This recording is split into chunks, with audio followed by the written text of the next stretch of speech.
mo máa tún kí n káàbọ̀ sínú ìròyìn tí ò ní pàdé ọlọ́mọ orílẹ̀-èdè ibi tá a ti bẹ̀rẹ̀ lónìí yóò yà yín lẹ́nu, a ti ń gbọ́ tipẹ́ pé wọ́n ń bá màálù sùn. ẹ wò ó ládùúgbò ilẹ̀ Ìgbò ló ti ṣẹlẹ̀ o. mo mọ̀ọ́mọ̀ pa ohun voice ẹni yẹn torí òyìnbó àti pidgin ló ń sọ, yóò sì tètè ṣe àkóbá fún wa. á blọ̀ rẹ̀ ní ìsìnkú kan fẹ́ kẹ́ ẹ wo bẹ̀rẹ̀ rẹ̀ ní títí tán fi lo bíi 2 minutes to 3 minutes màálù méjì ló bá sùn bẹ́ẹ̀. èyí tẹ̀ ń jẹ́jẹkújẹ kiri à ń kìlọ̀ fún yín, ẹ rò pé à ń kìlọ̀ fún yín lẹ̀ Yorùbá kí ni ìṣèyìn náà mọ sí ìtì màálù nígbà tí ìṣe màálù bó ṣe ń ṣe ń lo òyìnbó. ẹ wo ewé màálù tán tà fún yín, ẹ wo bó ṣe ń bá màálù sùn lójú gbangba táyà.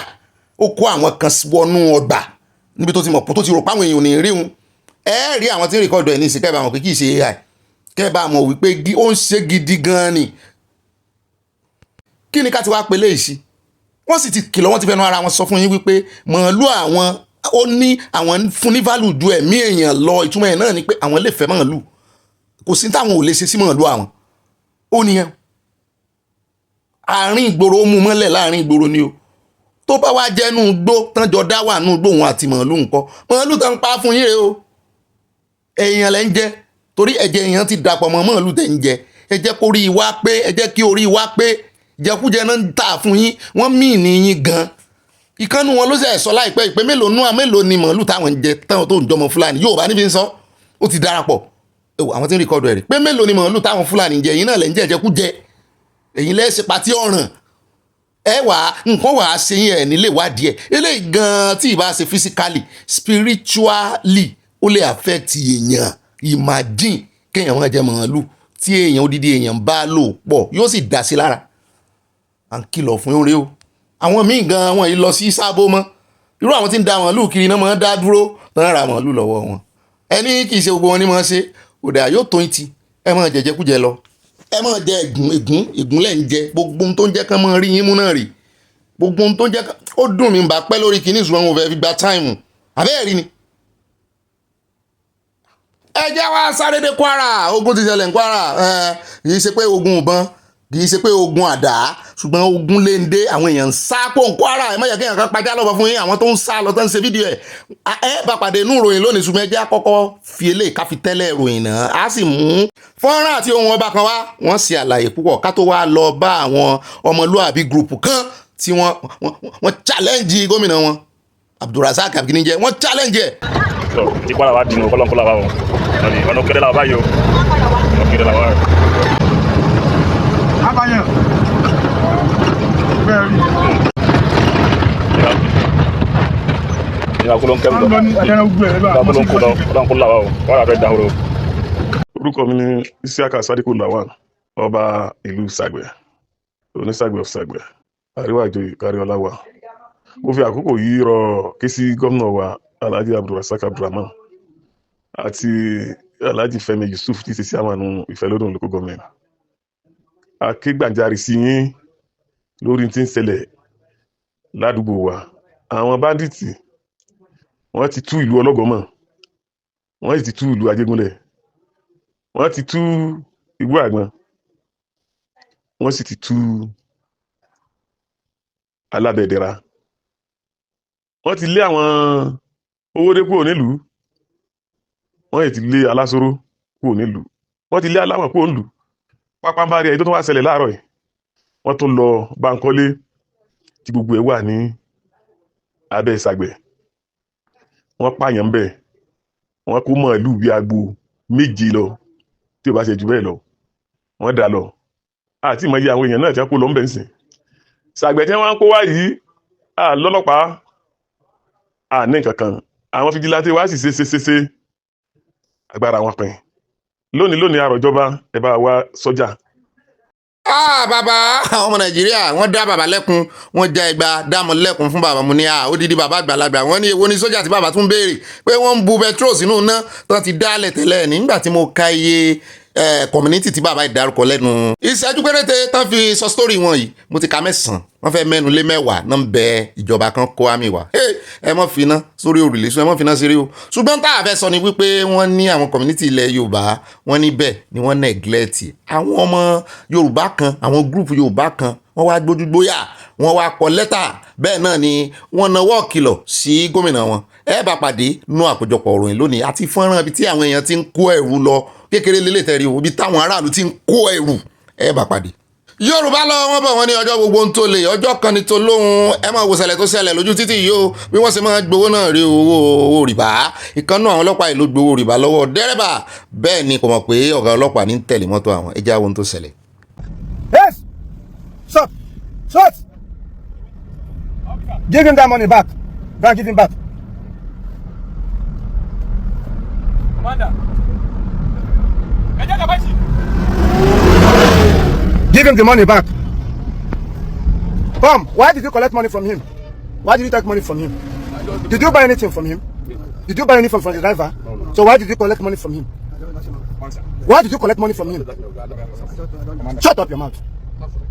Who is your commander? Go like this. Go like this. Why did you collect money from him?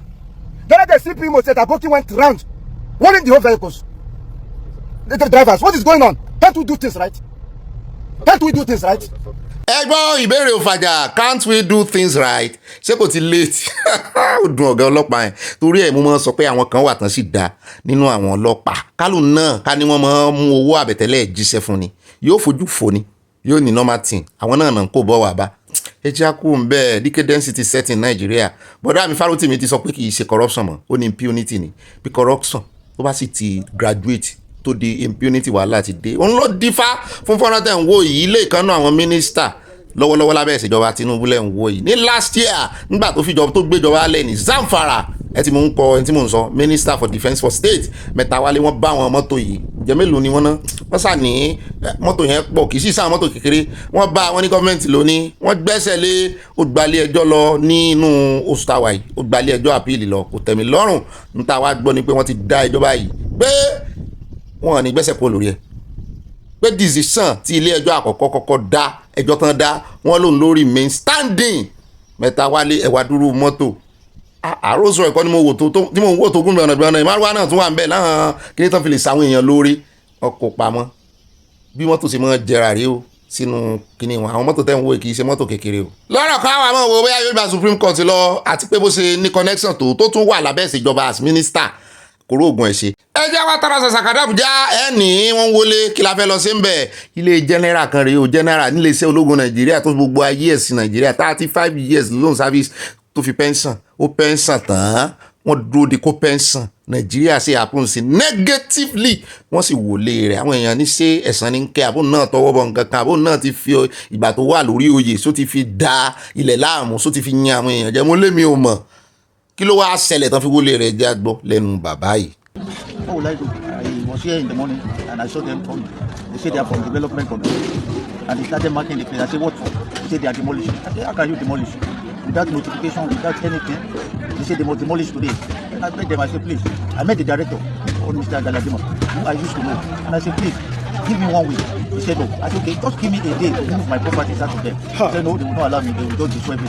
And before I know it, they brought the tractor. And they start leveling everywhere. And as they were leveling, the area boys, the Babangula started stealing everything. So today, what was here yesterday is totally flattened by development control, who claimed that they were acting under authority of the minister. Sorry, sir. But we have seen like all your fridge and all of that things are completely destroyed. Was crushed with their tractor. This is serious. Crushed, including my personal document that I begged to be able to remove. They never allowed me to remove it. Sorry, sir. Sorry for what happened, sir.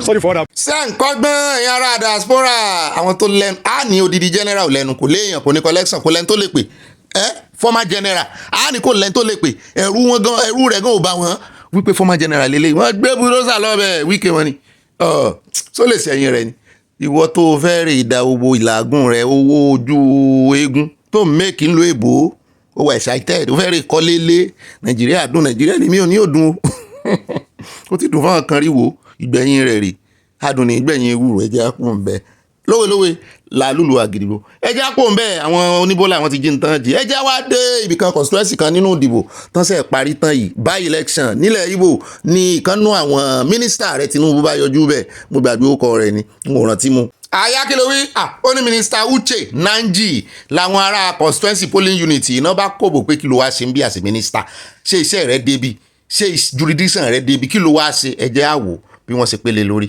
wọ́n sojú abẹ́ǹkò fún ni o. You're not supposed to be here now. As a minister, you are not even supposed to be here. You are not an agent. You are not. You don't have any business here. You don't have any single business. You're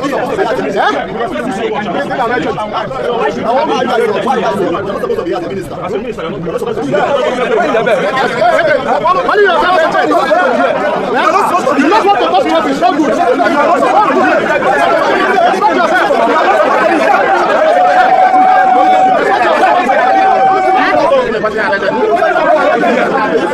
wọ́n lé lórí wọn kélé lórí mú ní ọjọ́ tí Nàìjíríà tí wọ́n bá fọwọ́sowọ́pọ̀ tí wọ́n kọjú ìjà sí aninilára àwọn ọjọ́ ọ̀nà máa bọ́ lọ́wọ́ wọn lágbára wọn kàn máa halẹ̀ mọ́ wọn ni. ó pẹ́yìn dà wọ́n ní kèrègbè tó fọ́ kó dẹ̀yìn lẹ́yìn odò ó dẹ̀yìn lẹ́yìn wọn o kò síṣẹ́ rẹ̀ ń bẹ́ o kò lọ fóòtì ń bẹ́ o bẹ́ẹ̀ bá rí gbogbo ń tán sọmárì gbogbo bọ́n ṣe di by election yìí wọ́n ní kì í ṣe tó dára rárá ṣùgbọ́n àwọn international wò wọ́n èyí tán wò lọ́jọ́ sí tán fi dá ẹjọ́ fún ẹgbẹ́ PDP pé ìṣe wọn jọ ti agbésùmọ̀mí Canada irú ẹ̀ ló tún ṣẹlẹ̀ yìí ẹ wo ó kókù nìbọn ro ẹjẹ́ adé constituency Kwam2 ẹ wò kámẹ́rà ká wọn báyìí ni níbi tí wọ́n ti ń jíbò tí wọ́n ti ń sanwó fún àwọn tó fẹ́ vóòtì bẹ́ẹ̀ náà ni wọ́n fi la logo Kwam2 nìyẹn àwọn ọlọ́pàá náà kámẹ́rà ká wọn dáadáa tí orílẹ̀-èdè kan nílùú èbó tán bá wá fi wọ́n pa á tán sọ wípé àwọn gangan náà ń fa owó aago sẹ́yìn lórí ọ̀rọ̀ democracy ní Nàìjíríà ẹ wò bó ṣe ń pín owó ẹ wò àwọn ọlọ́pàá lẹ rí yẹn o àwọn ọlọ́pàá Nàìjíríà ṣe ìsáàmì gan rèé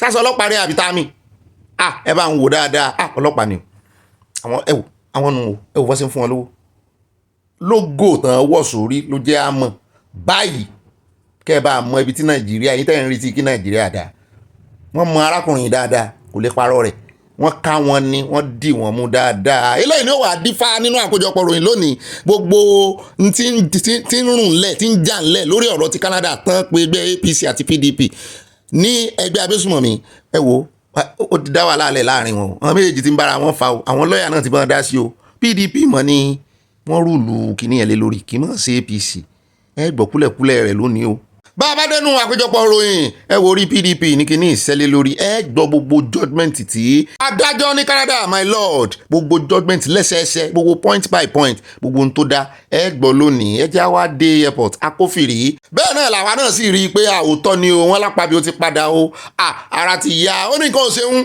ó ní sóńsẹ́ gbọ́ pé nǹkan ṣeun ni òun lọ bí báyìí òun lọ bí báyìí òun sì padà lọ síbi báyìí òun rè rẹ́sìtì pé ṣe bí recession làwọn wà ìgbà tó ń gbọ́pá ààrẹ Tinubu ti kó Nàìjíríà báyìí tán lọ sí Brazil pé n tó jẹ́ kó ń padà wà lẹ́nìyàn kó mọ̀ dáadáa igbákejì Sẹ̀tìmá nìkan ẹjẹ́ agbọ́n tó sọ kò sí tó kàn wá pẹ̀lú gbogbo referendum gbogbo merry-go-round ibi tó lọ ṣùgbọ́n lórí ìlera rẹ̀ ó lóun lọ́rọ̀ sọ. So thereafter I proceeded to one or two countries because we are on vacation and today I said I can't stay too long. I miss my country, so I rushed down this morning only to see you waiting to receive me. Thank you so much. And I also noticed something. There were lots and lots of rumors. Where is the Senate president? So I said, oh, I thought people didn't love me. so I had thousands of calls from everywhere. And I kept saying, I'm okay. And they said, are you sure? One particular emir, I won't mention them, His Royal Majesty. He said, okay, if you're okay, put it on video. No video, he said, put it on video. Let me see your face. So I did. We started laughing. He said, okay, I'm satisfied. so thank you so much. And I'm happy to be back. And of course, Mr. President has gone on diplomatic shuttles to try to bring more dividends of democracy to Nigeria. So it's important that I stay at home with the Vice President, if he's around, to make sure that we hold forth with the service chiefs and others so that we can tackle some of the insecurities and other issues that plague. Bá a mú máìkì jàre ó ti sọ tí ó sọ kò ní ìdí ẹgbàá máìkì lẹ́nu rẹ̀ ẹ jẹ́ wá rìnrìn àjò dé ọ̀dọ̀ bàbá Comfort Emerson arábìnrin tán já sí o nínú aeroplane wọn bàbá rẹ̀ ti wá jáde sọ̀rọ̀ ọmọ náà sọ tiẹ̀ o àmútọmọ bọ̀ lẹ́kùnrẹ́rẹ́ ọmọ dá kéèyàn máa sáré bẹ́ mọ́ dájọ́ o kò dáa o Ọlọ́run tó fún wa ní òye pé ká mọ̀ ní sùúrù gbọ́ ti apá kejì lórí kan ní mo tún dúpẹ́ lọ́wọ́ yín o ẹnu tiwa náà yóò gẹ ó ta àtàsí àgẹ̀rẹ̀ díẹ̀ ṣùgbọ́n a ti ṣàtúnṣe ẹ gbọ́ kúlẹ̀kúlẹ̀ ọ̀rọ̀ ṣùgbọ́n tí bàbá rẹ̀ ń sọ́nbì torí music kan ló sábẹ́ rẹ̀ ní òní jẹ́ kẹ́ ẹ gbọ́ ohun rẹ̀ ṣùgbọ́n gbogbo ohun tó sọ ó ní tẹ́lọ̀ lòun ṣe ó lóun sì gbìyànjú gbogbo ohun tí abiyamọ lè ṣe tọkùnrin pàápàá jùlọ tọkùnrin lè ṣe lòun ṣe lórí àwọn ọmọ láti fi rán wọn school pé ṣe torí pé òun ò léèyàn náà ṣe ń fìyà jẹ òun pé gbogbo tó mọ́ sọ fún un àti gbogbo ẹ̀rí tó wà ńlẹ̀ wọ́n fìyà jẹ ọmọ òun ni pé torí ẹ̀ ni wọ́n ṣe ń sáré sọ wípé àwọn rìlíìsì ọmọ òun àwọn sáré rìlíìsì ẹ̀ àwọn gbẹ̀bẹ̀ ọmọ tí ó bẹ̀bẹ̀ lẹ́tí sáré gba kínní ẹ̀ ọmọ yẹn náà sọ̀rọ̀ náà ti bà òun lójú jẹ́ ara ká bàbá yẹn ó ká lára ó ń fi tara sọ̀rọ̀ wípé ẹ báyọ̀ ọmọ òun jẹ́ tú sí o ẹ tún ní ẹ ló lágídí tá a náà máa ṣerú ẹ̀ fún tí ò ní lágídí kí gbogbo ẹ̀yin bàbá bọ́ bí ẹ fi náà ìjọra ẹ̀yin wò ológa o ṣùgbọ́n kó lè yá dáadáa ẹ̀já dúró de gbogbo ń tọ́mọ ó sọ ìtara ni bàbá fi ń sọ̀rọ̀ pé torí pé òun ò léèyàn ẹni tí èèyàn tí ò bá sí léèyàn Nàìjíríà náà lẹ́ mọ́ fi ìyà jẹ. This is what I did to save that child. Look at it here. Just show the picture of this is what I did. How they get you shot? So just let me give me opening my gunshot. I can like this and somebody tell me this place. You don't want money to pay the shop. This is why I'm facing myself. After they hooked up, got my I couldn't pay the shop. More than a decade.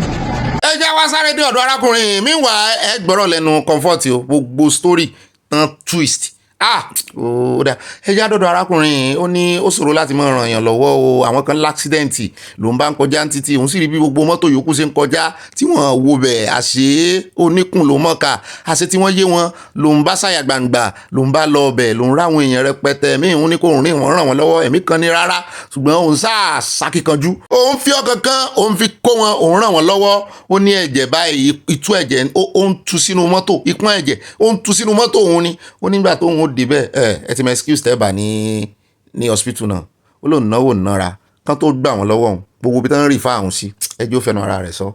those wey their station dey critical make I carry them go general hospital make I just drop them come carry the remaining people go carry them as we dey carry them I dey fear say I mean say I dey fear make something no go stop maybe one of them no go buy for inside my motor wetin I wan take explain but I use my church mind I carry them reach hospital okay we reach hospital now make I come discharge these people and they say they no get bed space make I dey go FMC abi loot abi na lawsuit they tell me that thing baba me I no go comot for here because these people now they no fit issue for me one of the lady issue for me say like this you no finish any of this hospital before you go talebe kosi wala you shall drag am then carry everybody and carry them come down and put them for bed and attend to them now money aspects so we go pay the money this and that this say the guys get some stuff see Nigerian government now oh yeah we dey go now no dey try you fine I know say people go pay but in a situation like this there should be a provision for situation like this whereby doctors can have access to whatever medical equipment they need to attend to a situation like this but not you have to pay for everything you have to before they even start and they go even tell you I no go use my money buy am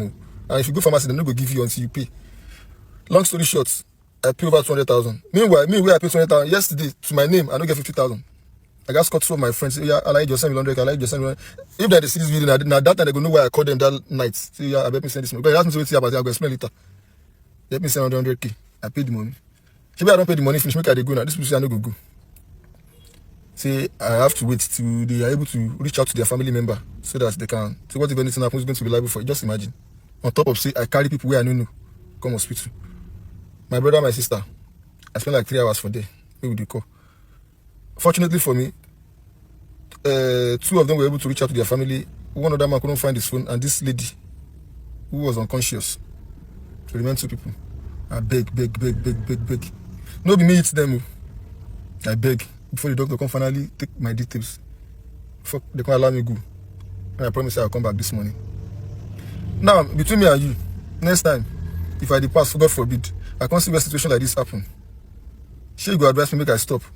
àyà ní ọ̀gá mi ẹ jẹ́ advice ẹ̀ ó ní bákan méjì láyé ó ní kó mọ̀ torí wípé wọ́n fẹ́ fi oore sú òun pé kó mọ̀ dákẹ́ oore ṣe mo ní ṣùgbọ́n ó yẹ kó wà kíáfù ó ní tóun fẹ́ mẹ́nu lé nìyẹn wípé èèyàn mọ́ wà kíáfù pé bó tiẹ̀ ṣe yà ń bẹ̀ yẹn pé tó bá lọ jẹ́ wípé àwọn gangan ló lè tí ì ṣe pé bóyá accident tó ṣẹlẹ̀ bóyá olè gan ni wọ́n ní yóò lè o wọ́n ní kéèsì ńlá ni o ìtumọ̀ ẹ̀ náà ni wípé rọra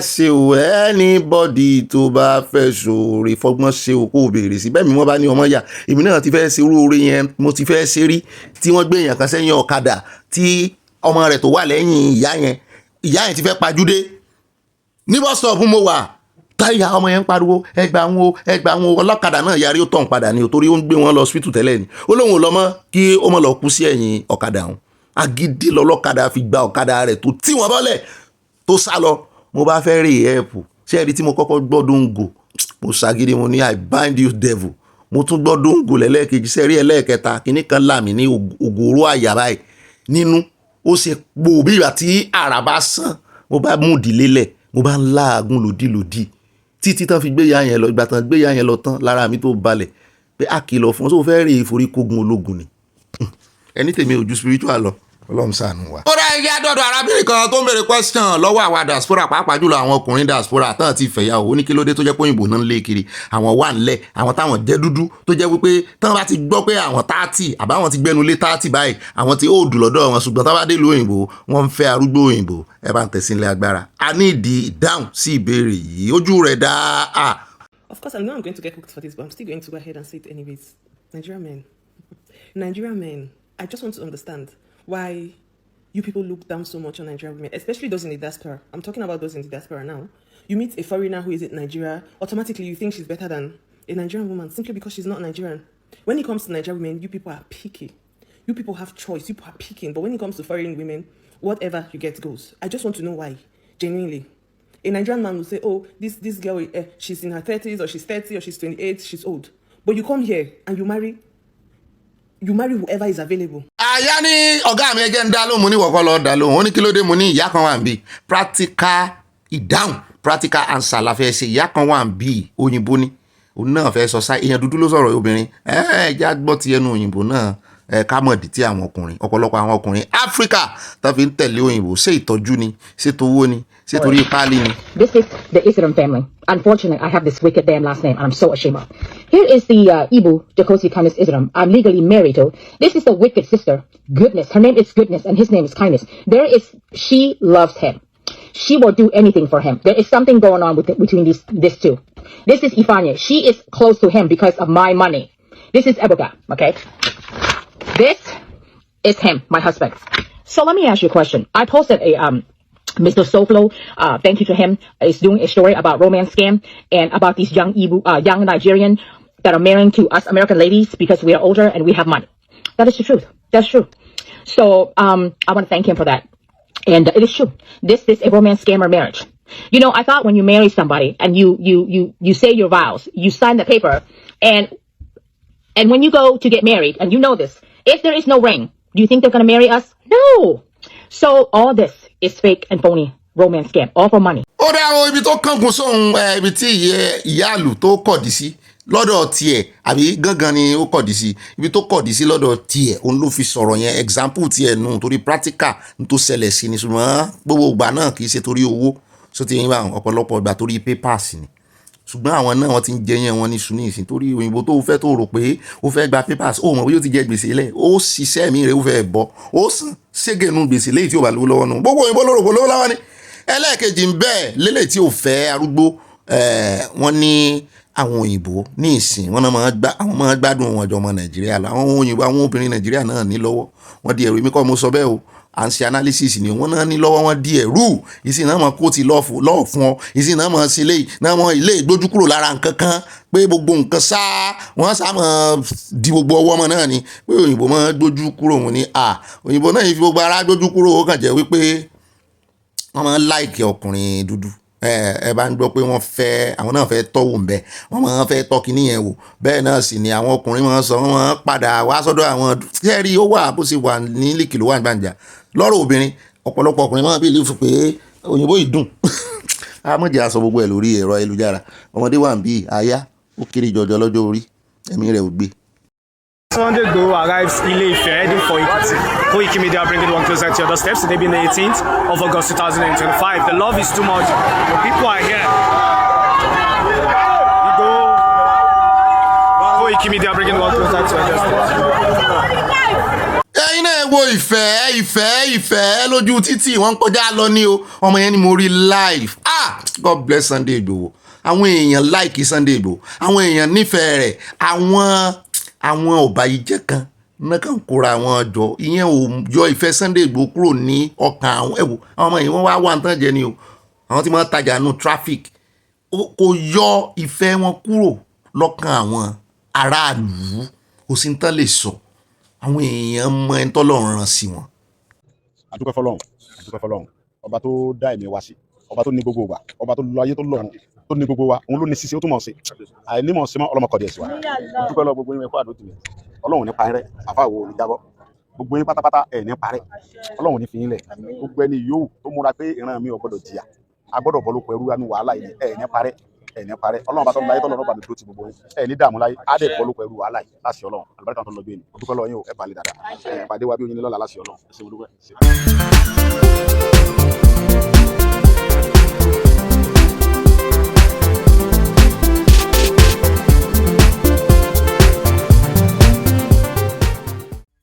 ó yá gẹ̀ẹ́sì ń kẹsẹ́ bódénú bàbá wọn bí òdọ́kàn wọn mò ní gẹ̀ẹ́sì ń kẹsẹ́ Ìgbòho ṣà ọmọ ọkọ Yorùbá gẹ̀ẹ́sì ń kẹsẹ́ gígìgì ẹ̀yin onílù mi dáa ó yá ẹ̀ bá ń pé wọlé wọlé ilé bàbá ọmọ kì í bọmọ lẹ́rù o wọlé Ìgbòho ṣà kì í ṣe kírímínà ó yá wọlé ilé bàbá rẹ̀ ilẹ̀ bàbá rẹ̀ ọmọ Yorùbá ló ń dìfẹ́ǹdì o gẹ̀ẹ́sì ń kẹsẹ́ àní kò wọlé ilé bàbá ọmọ kì í bọmọ lẹ́rù bí ó ṣe rí nù Ìgbòho ṣà kì í ṣe kírímínà Ìgbòho ṣà ó ń dìfẹ́ǹdì ilẹ̀ bàbá rẹ̀ ni bẹ́ẹ̀ náà ni ó wà ní constitution pé èèyàn lè dìfẹ́ǹdì ilẹ̀ bàbá rẹ̀ lè rí kókó àwọn jàǹdùkú jáde lè fi wé torí ẹ̀ náà bẹ́ẹ̀ bá ń dárúkọ gbogbo ibi tí wàhálà ti ń ṣẹlẹ̀ Nàìjíríà lè dárúkọ ilẹ̀ Yorùbá bí ìbá sáwọn tó fẹ́ gbàbọ̀dé a sì ń bọ̀ nínú ìròyìn lórí ọ̀rọ̀ Kwara ó dáa mo kí n káàbọ̀ sínú ìròyìn tòní ànípẹ́ rárá nínú ìpàdé ọlọ́mọlé-èdè níbi tọmọdé tí mo ọwọ́ ta ti ń bá gbà jẹun èmi náà ní ìbá ròyìn náà ẹ̀jẹ̀ akọ̀jìn Ọlọ́run ẹ ṣé o àdúpẹ́ lọ́wọ́ yín o bẹ́ẹ̀ náà ni mo mọ rírì gbogbo ẹ̀yin èèyàn mi èní ní ọjọ́ 18 kẹrẹkẹrẹ oṣù tá a ṣe wọ̀ ó tún ti ń tán lọ ní ń tán lọ́dún eégún ẹ̀mí wọ̀ ní tán sí láṣẹ Ọlọ́run Èdùmàrè àmọ́ pọ̀ sí ni àní dín àmọ́ lé nínú owó nínú ọlá torí èèyàn máa ń la àdúrà o ẹlòmíín pọ̀ nínú àìní ẹlòmíín pọ̀ sí nínú nǹkan ìdìbàjẹ́ nǹkan tó dáa nǹkan tó lógo làwọn máa pọ̀ sí nínú rẹ̀ láṣẹ Ọlọ́run Èdùmàrè ó dá mo kí yín káàbọ̀ lẹ́ẹ̀kan sí èmi náà ní ibà rìn gínìgínní ibà tí ń gún míyàn tí ń gúyù rìn gínìgínní ibà ìfẹsowápọ̀ ibà confam ẹ̀kọ́ tó sẹ́ndì ẹ̀ èmi náà ní ibà amúlùdùn ibà inú mi dùn ibà fayọ̀kọ́ọ̀tì ẹ̀yà mi tó yìn wọ́n kì mí délẹ̀ ni bẹ́ẹ̀ náà ni ẹ lè pè mí ní ibà lọ tààràtààrà tọ́rọ̀ bá ti di ọ̀rọ̀ òtítọ́ àtòdodo torí sàn láàrin ajé ni mo ní pẹ̀kọ̀rọ̀ èmi náà ní ibà lẹ̀jẹ́lì ibà rìpọ̀tẹ́lì wọ́n ń pè mí ní ibà ọ̀pákọ́kọ́ àwọn òpèkè ọkọ àwọn sweet 16 bó ti jẹ́ pé bá mi orí ọlá òrìṣì wọ́n jowú mi wọ́n fi tọkùnrin ti ń jowó ọkùnrin àwọn méjì tá a mú afúnilá lánàá tìyàlé tí ìyàwó náà ń jowó ara wọn ewu ní tọkùnrin tó máa dorí jowó ọkùnrin wọ́n lé mi tí n bá ti kọ ẹ̀gbẹ́ sí àwọn obìnrin báyìí mi ìjẹ́kẹ́ wojú àwọn ẹ lọ sọ́dọ̀ bàbá orí ọlá òrìṣì o ẹ̀rì wo channel wọn ẹ̀rì wo profile wọn wọ́n ti lé mi ní mi ò jẹ́ kí kẹrin rí àwọn bẹ́ẹ̀ náà ni ẹ lè pè mí ní ibà pàpà parada nínú abala comment section àyà parada ó dọ̀gá rẹ̀ ibi tí ọ̀gá rẹ̀ náà ti máa parada tí máa di àyà bẹ́ẹ̀ náà ni ẹ wá máa ń fọbalẹ̀ ibà kéde Yorùbá nation káfàtà ó dá aláìdènà pẹnu láì fi àsìkò yín ṣòfò àfẹ́mọ́ fàgùn jù ẹ já lọ sínú àwọn àkórí ìròyìn wa ṣùgbọ́n gbélé tẹ́ rí tẹ́ bá pàdé nínú abala lérèfé ayọjúlójú fèrèsé ní olójú wíńdò àṣegbébọn gbéfìlà òun ni abala lérèfé wà fún béèyàn bá yọjú lójú wíńdò láàárọ̀ tí ò tí ìwẹ̀ tí ò tí ìṣetán àti lọ bí iṣẹ́ tó kàn fẹ́ gba time bóyá bíi 20 minutes tó fẹ́ fi gba tẹ́gùn òun náà la máa fi abala lérèfé ṣùgbọ́n ní ìsìn afẹ́ wọlé afẹ́ rè mọ́ pìpíà láti máa lọ bí iṣẹ́ sẹ́mọ̀ pé ẹ bọ̀sọ ẹ wọnú bẹ̀túrù ẹ fẹ́ wẹ̀ òun la máa ṣe lábala àkórí ìròyìn ká tó wá lọ bí iṣẹ́ gangan nínú àkójọpọ̀ ìròyìn alákọ̀ọ́kọ́ ń bẹ̀ ọmọbìnrin Comfort Emerson tí ìṣẹ̀lẹ̀ ti Akwa Ibom Airline ọmọ tí wọ́n fi tìpátìkùkù wọ̀ síta lọ́jọ́ sí tí ó ti sọ̀rọ̀ fún ara rẹ̀ àṣẹ̀wáṣẹ̀bù ti sọ̀rọ̀ atótónu díẹ̀díẹ̀ láàmọ̀ sí láàrin ibo ló sọ àgbàláyè ó ti sọ̀rọ̀ báyìí fún rárá rẹ̀ ní agbẹjọ́rò kan ló bá sọ̀rọ̀ bẹ́ẹ̀ náà sì ni èèyàn kankan ò sátótónu fún wọn sí agbẹnusọ fún ó sọ̀rọ̀ fún ara rẹ̀ àmúbọ̀ lónìí náà ní kí ni àtúkọ sí sóun náà ti ṣe tán ṣé ó fọwọ́ sí ṣé ó fẹ́ gbé ìjọba lọ sí ilé ẹjọ́ ni wọ́n lò náà bẹ̀bẹ̀ àṣàjọ rí fídíò rẹ̀ wà bẹ́ẹ̀ náà níta bá kó ń bẹ̀ tán a wà sáré dé ọ̀dọ̀ àwọn àjọ NBA àjọ àwọn adájọ́ mọ́ agbẹjọ́rò wọ́n bínú wọ́n níta náà ń bínú sí ṣé lórí ọ̀rọ̀ Comfort náà ni wọ́n ní kìí tiẹ̀ sọ̀rọ̀ Comfort wọ́n ní wọ́n fi ẹ̀tọ́ àwọn dùn àwọn wọ́n ń ṣe àwọn gẹ́gẹ́ bí àlùmọ̀ǹjèrì 3 arms of government ló wà ní Nàìjíríà Judiciary Legislative àti àwọn Executive kí ló wá dé tí ó jẹ́ wípé àwọn legislators, àwọn lawmakers yín, àwọn senators, àwọn house of rep àtàwọn executive, àwọn ààrẹ Tinubu, àwọn gómìnà, àwọn minister, àwọn ọlọ́pàá, ó ṣe wá dá àwọn náà ń jẹ gàba Nàìjíríà tí wọ́n fi ọwọ́ ti àwọn sẹ́yìn, wọ́n lọ àwọn ọmọ kọ́nà, wọ́n wá máa ṣe ní tere èjìtere, wọ́n á máa ju àjẹkù náà máa jù fáwọn tó bá ti wá ṣe nǹkan kan fáwọn, wọ́n á tún wá máa láòdì ẹ̀, wọ́n á gba amplifier, wọ́n á gba amplifier sí ojúde, wọ́n á wà máa publicize ẹ̀ bí ẹni pé àwọn ṣe àwọn lóore, wípé rárá ó wà nù lọ wípé àwọn náà lẹ́tọ̀ọ́ àwọn, pé àwọn ò ní gba orí ẹ̀dẹ́ lọ́wọ́ yín mọ́, ẹ mọ̀ sí àwọn lóore, ẹ̀tọ́ àwọn nìkẹ́ ẹ̀ fáwọn, mo ló ti ẹ̀ dáa, bóyá àwọn agbẹjọ́rò, bóyá wọ́n tún lẹ́nu ọ̀rọ̀ mọ́, wọn kì í sì iṣẹ́ bí wọn jẹ́ kán lẹ́nu ọ̀rọ̀ mọ́. Ọ̀pọ̀lọpọ̀ ọlọ́pàá náà ti lọ ń ṣe lọ́ọ̀yà, ọ̀pọ̀lọpọ̀ àwọn tó ń ṣòfin òfin náà ní kán máa ṣe o, wọ́n ti lọ ń ṣe lọ́ọ̀yà, wọ́n ti lọ ń lọ àbẹ́ẹ̀rí ebi ìkànnù wọn Dino òun náà ti di lọ́ọ̀yà báyìí, ó sì ló ń fẹ́ practice. Kò sì sófin tó ní o gbọ́dọ̀ ṣe tó bá wù ọ́, gbogbo ẹ̀kọ́ tó bá wù ọ́ ló lè kọ́, ṣùgbọ́n wọ́n ti dá lórúkọ mọ́ sápàtà, àwa mẹ́ntì practice mọ́, àmọ́ ọlọ́pàá náà ní ìsìn bẹ́ẹ̀ bá lọ station ní ìsìn tó bá múyàn wọ́n mọ̀ kóòtù òfin fún ọ ni bribery bẹ́ẹ̀lì wọ́n gba owó bẹ́ẹ̀lì wọ́n ṣe irọ́ ni o wọ́n sanwó bẹ́ẹ̀lì wọ́n dà mú yín bọ̀ ń bẹ́ẹ̀ gbogbo ń tán sọ àgbèsì ìletí lónìí náà ni kò ní dọ́là bàbá kò ń bẹ̀ tán á dé ọ̀dọ̀ àjọ EFCC àti immigration wọ́n jọ ṣe combined service wọ́n jọ ṣe iṣẹ́ pọ̀ ni o, wọ́n ti lé àwọn 42 méjìlélógójì àwọn ọmọ àtọ̀rìnwá tó jẹ́ Chinese àti Filipinos tí wọ́n sọ pé wọ́n ká iṣẹ́ ìbímọ lọ́wọ́, wọ́n lọ réèdì ibìkan ní last year ẹ̀rántí 2024 tí wọ́n sọ wípé wọ́n ṣe fraud ń bẹ̀, wọ́n lu jìbìtì, wọ́n tún kọ́ àwọn ọmọ Nàìjíríà jìbìtì ń bẹ̀, wọ́n ti wá ń deport wọn ní for the first time. Nàìjíríà náà ń deport wọ́n lèmi ní mi ò gbọ́, wọ́n ní Nàìjíríà wọ́n deport àwọn foreigners gan, mo ní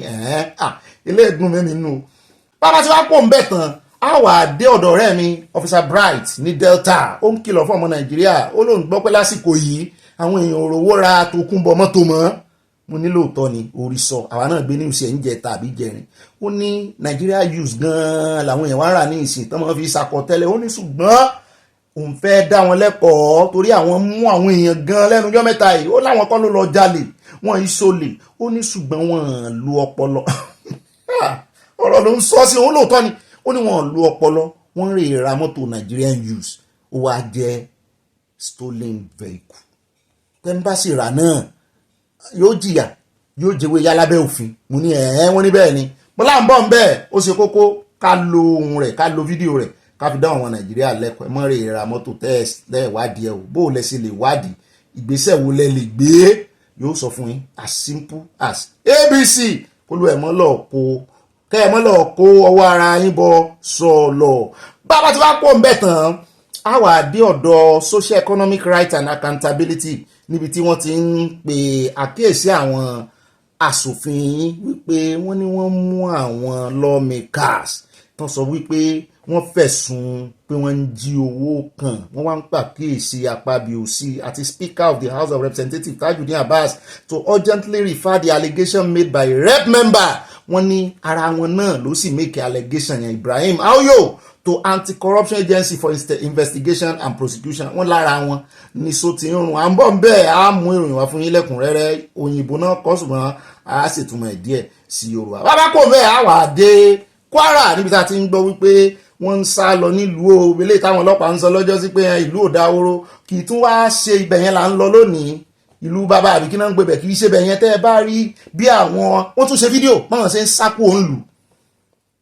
Mo ní àmúròyìn bọ̀ ní àwọn socio-cultural organization kan lẹ̀ Yorùbá tó ń pè ní ìgbìmọ̀ májẹ̀kóbàjẹ́, wọ́n ní wọ́n ti gbé oníṣẹ́ dìde, bẹ́ẹ̀ náà ni wọ́n pàrokò ránṣẹ́ sí gómìnà ìpínlẹ̀ Kwara ìpè ó sì ń wòran ayé ń bà jẹ́ lábẹ́ ìṣèjọba rẹ̀, ó sì sọ nǹkan kan. Àmọ́ ń bẹ́ẹ̀ lónìí náà ni àfúnilẹ̀kùnrẹ́rẹ́ ròyìn. Bàbá kò ń bẹ̀ tán á wà dé Ọ̀ṣun state, ọ̀rọ̀ tá a rò pé wọ́n ti já mi lórí rẹ̀, bàbá ọlọ́sùn tán bá ọmọ arúgbárù igbá, ìjọ ọlọ́sùn ti wá jáde o, wọ́n ní kò tọ̀nà kò lẹ́tọ̀ọ́, wọ́n ní kì í sàn olóyè kó rúgbà yẹn gbogbo nǹkan sọ àmúbọ̀wà bẹ́ẹ̀ náà ni gbogbo ọ̀rọ̀ tá a mú wá fún yín lánàá yẹn náà sì ń dárìn ìran, àwọn kan ń dunnú, àwọn kan ní kò yẹ kó rí bẹ́ẹ̀. Ìyẹn ti ọba Adétọ̀nà tó wájà níjẹ̀bú tán ní wọ́n mú orúkọ wọn kúrò nínú àwọn tí ó mọ̀ ìjọba àwọn kan ló dùn máwọn, àwọn kan ní àwọn ò gbà pé kò yẹ kó rí àwọn ní ẹ̀rí mọ̀ jẹ̀ máa mú ẹbẹ́yìn lẹ ní ó dùn mọ́ yín ẹ̀jẹ̀ kan sọ̀rọ̀ lé fún yín wọ́n ní àwọn ò fẹ́ kírú ẹ̀ tún ṣẹlẹ̀ mọ́. ó dáa ní ìrìjú báyìí lọ́nu gbogbo ròyìn tá a fẹ́ lójú bá a bá dénú àkójọpọ̀ ròyìn ní pápá àpẹjẹ àwọn ọ̀nà abala tí ó mọ̀ kan abala sáná wọlé mu ti láàrin pẹ́ lè pé news flash ẹ lè pè ní flash news sọ́yà ẹ̀yin oge mi ẹ mọ̀ dá bàbá orí ọlọ́run yìí sí lóhùn o ẹ mọ̀ wo ọ̀dọ̀ wọn ọ̀dọ̀ mi ni ẹ wo àwọn ẹlẹ́fẹ́ kan ya fọ́tò fún mi nítorí pé mo ní mo fẹ́ ìyàwó lé wọn ó sì fẹ́ kọ́ńfọ́ ni wọ́n fẹ́ àtọmọ tó gbà wá yànjú lánàá ẹ ti ẹ máa jowú ẹ̀yin lẹ fún bàbá mi orí ìsòrí ọlá lọ́rọ̀ sọ èmi ò yá fọ́tò fún yín àwọn náà wàá ṣe pàpà fún mi lórí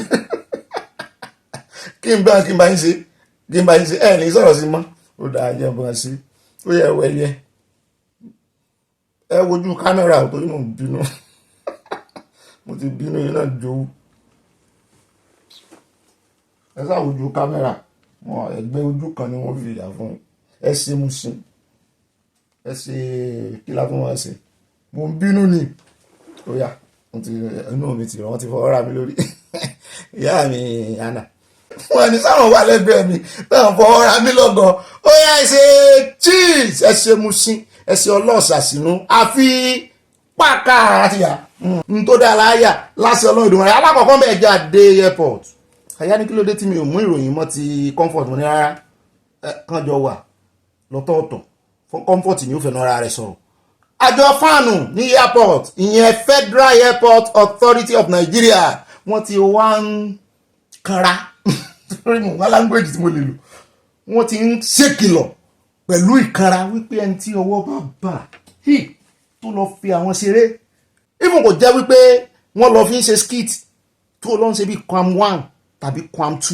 wọ́n ní yóò lé o àwọn ò ní fi ọwọ́ ìgbẹ̀fẹ̀ mú o pé torí pé àwọn dáríjì Kwam1 àti Kwam2 yẹn ò mí pé kíní o pé àwọn fẹ́ lé legacy àwọn fẹ́ lé làwọn ọmọ Nàìjíríà bá bú sẹ́yìn náà bá ń bínú kí ẹ̀ ń bá wọn pa fún ó dáa ẹ̀ ń bọ̀ wá bá wọn ṣe bẹ́ẹ̀ wọ ọkọ̀ òfurufú ṣe bẹ́ẹ̀ làwọn èèyàn bá tún bú sẹ́yìn pé ìgbà yìí láàárọ̀ yín tárúgbó yín sunkún oge pé ẹ ti fọwọ́ ara yín ṣe ra yín ẹ̀yin lẹ lé president èyí tẹ́ ẹ̀ sì lé lẹ́yìn foundation burúkú lẹ lé you have made a wrong foundation wọ́n sì ní bí ìpínlẹ̀ bá bàjẹ́ kí ni olódodo lè ṣe foundation burúkú tẹ́ ẹ lé yìí ẹ kábàámọ̀ rẹ̀ ẹ gbọ́ sán lẹ́nu ọ̀rọ̀ láti mọ́ sọ fún àwọn Nàìjíríà pé kán ṣe dáadáa kán mọ́ sí wà wù ẹ rí ọ̀pọ̀lọpọ̀ tí ó sì wà wù mo ti ẹ̀gbọ́n pọ́n láwọn kan tún ti sì wà wù ṣùgbọ́n mi ò tí ì rí fídíò yẹn. gbọ́n fídíò lẹ́yìn tí mo rí ó ní ti agbẹnusọ ibom air wọn náà fẹ́ sọ̀rọ̀ mo kọ́kọ́ fẹ́ papọ̀ mọ́ ti comfort tẹ́lẹ̀ ní ṣùgbọ́n ẹjẹ́ agbóhun tó fẹ́ sọ